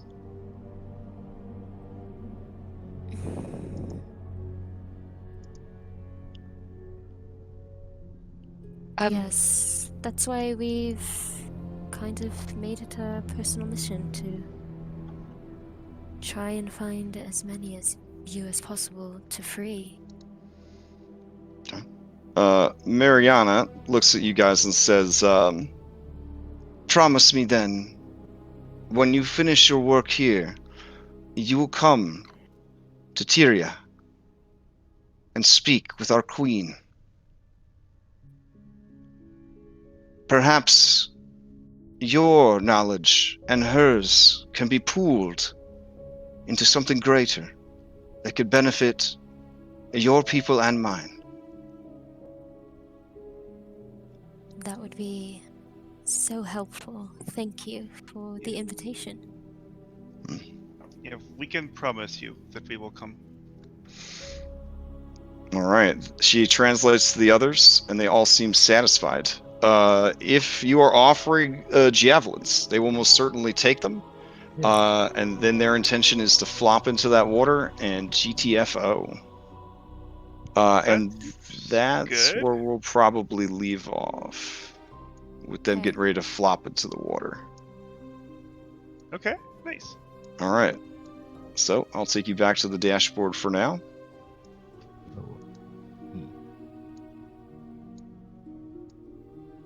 All right. So, you guys cleared. Let's see. Two rooms. 10%. 1, 2, 3, 4, 5, 6, 7, 8, 9, 10, 11 rooms. Wow. Yeah. Each one technically, per 5th edition, would have been treated as like its own encounter. So not bad. Don't let the size of the map make you feel like you did get a lot done, because you guys definitely were getting stuff done. Oof. All right. Plus, finding and rescuing them was a pretty hot item. So it was something you could have easily missed based on the layout of the dungeon. Yeah. Yeah, good work, team. All right. Yeah, So thanks, we will. Pharaohs. I feel like you kind We of will let us down. continue next week. It is the day after. Fuck yeah, America is still around. Maybe the last time we celebrated. I don't know. We'll see. So I think a couple of you are camping. Is that the weekend you're camping? Yeah, Liz and I will be gone. Okay. So what we could do is we could just kind of NPC you guys, or narratively, you could escort them to a safer location in the river, thus preventing any RNG kills from whatever river monsters are lurking, and then I am 100% essentially down for that. and then just rejoin the party when you return from camping, which Awesome. narratively actually works out pretty well. So, Sure. Yeah, that sounds good. All right. Let's see. Build contest is over. So one of your own, Thogrum, has created a new subrace of dwarf, which will, as long as this Discord server is around, be available as a homebrew subclass Nice. that you could play. So yeah, we'll try to get a little bit more organized information about that over the next week. Honorable mentions came in for Tiny Tabaxi and Quarter Elves Those were the runners up. What else? I haven't had time, but I am going to post up the games I'm running in July. I wish I had posted them sooner, but there's just been a lot going on. And it looks like there's people trying to run games like on the servers. So there's somebody that's trying to get a group together for, it looks like Avernus. I don't know. And then Conti is basically playtesting Foundry Virtual Tabletop by running Lost Mine of Phandelver. It doesn't matter if you've played it before. The point of it is less to be wowed by the exciting adventure and more to practice and playtest virtual Foundry Virtual Tabletop. So he has 2 spots available in that. If you're interested in trying out that and maybe just kicking around old-timey 6-year-old starter set dungeon. Anyone else have any other announcements? Nope. Okay. All right. If that's the case, I hope everybody has a good week. I have one very quick announcement, and that is that Phandelver will always be flattened like volcanic glass, like after the after the little guy on the train. Yeah, that's all. Okay. Good night, everybody. Fair enough. All right. Night. Bye, everyone. All right, night, everyone. Bye.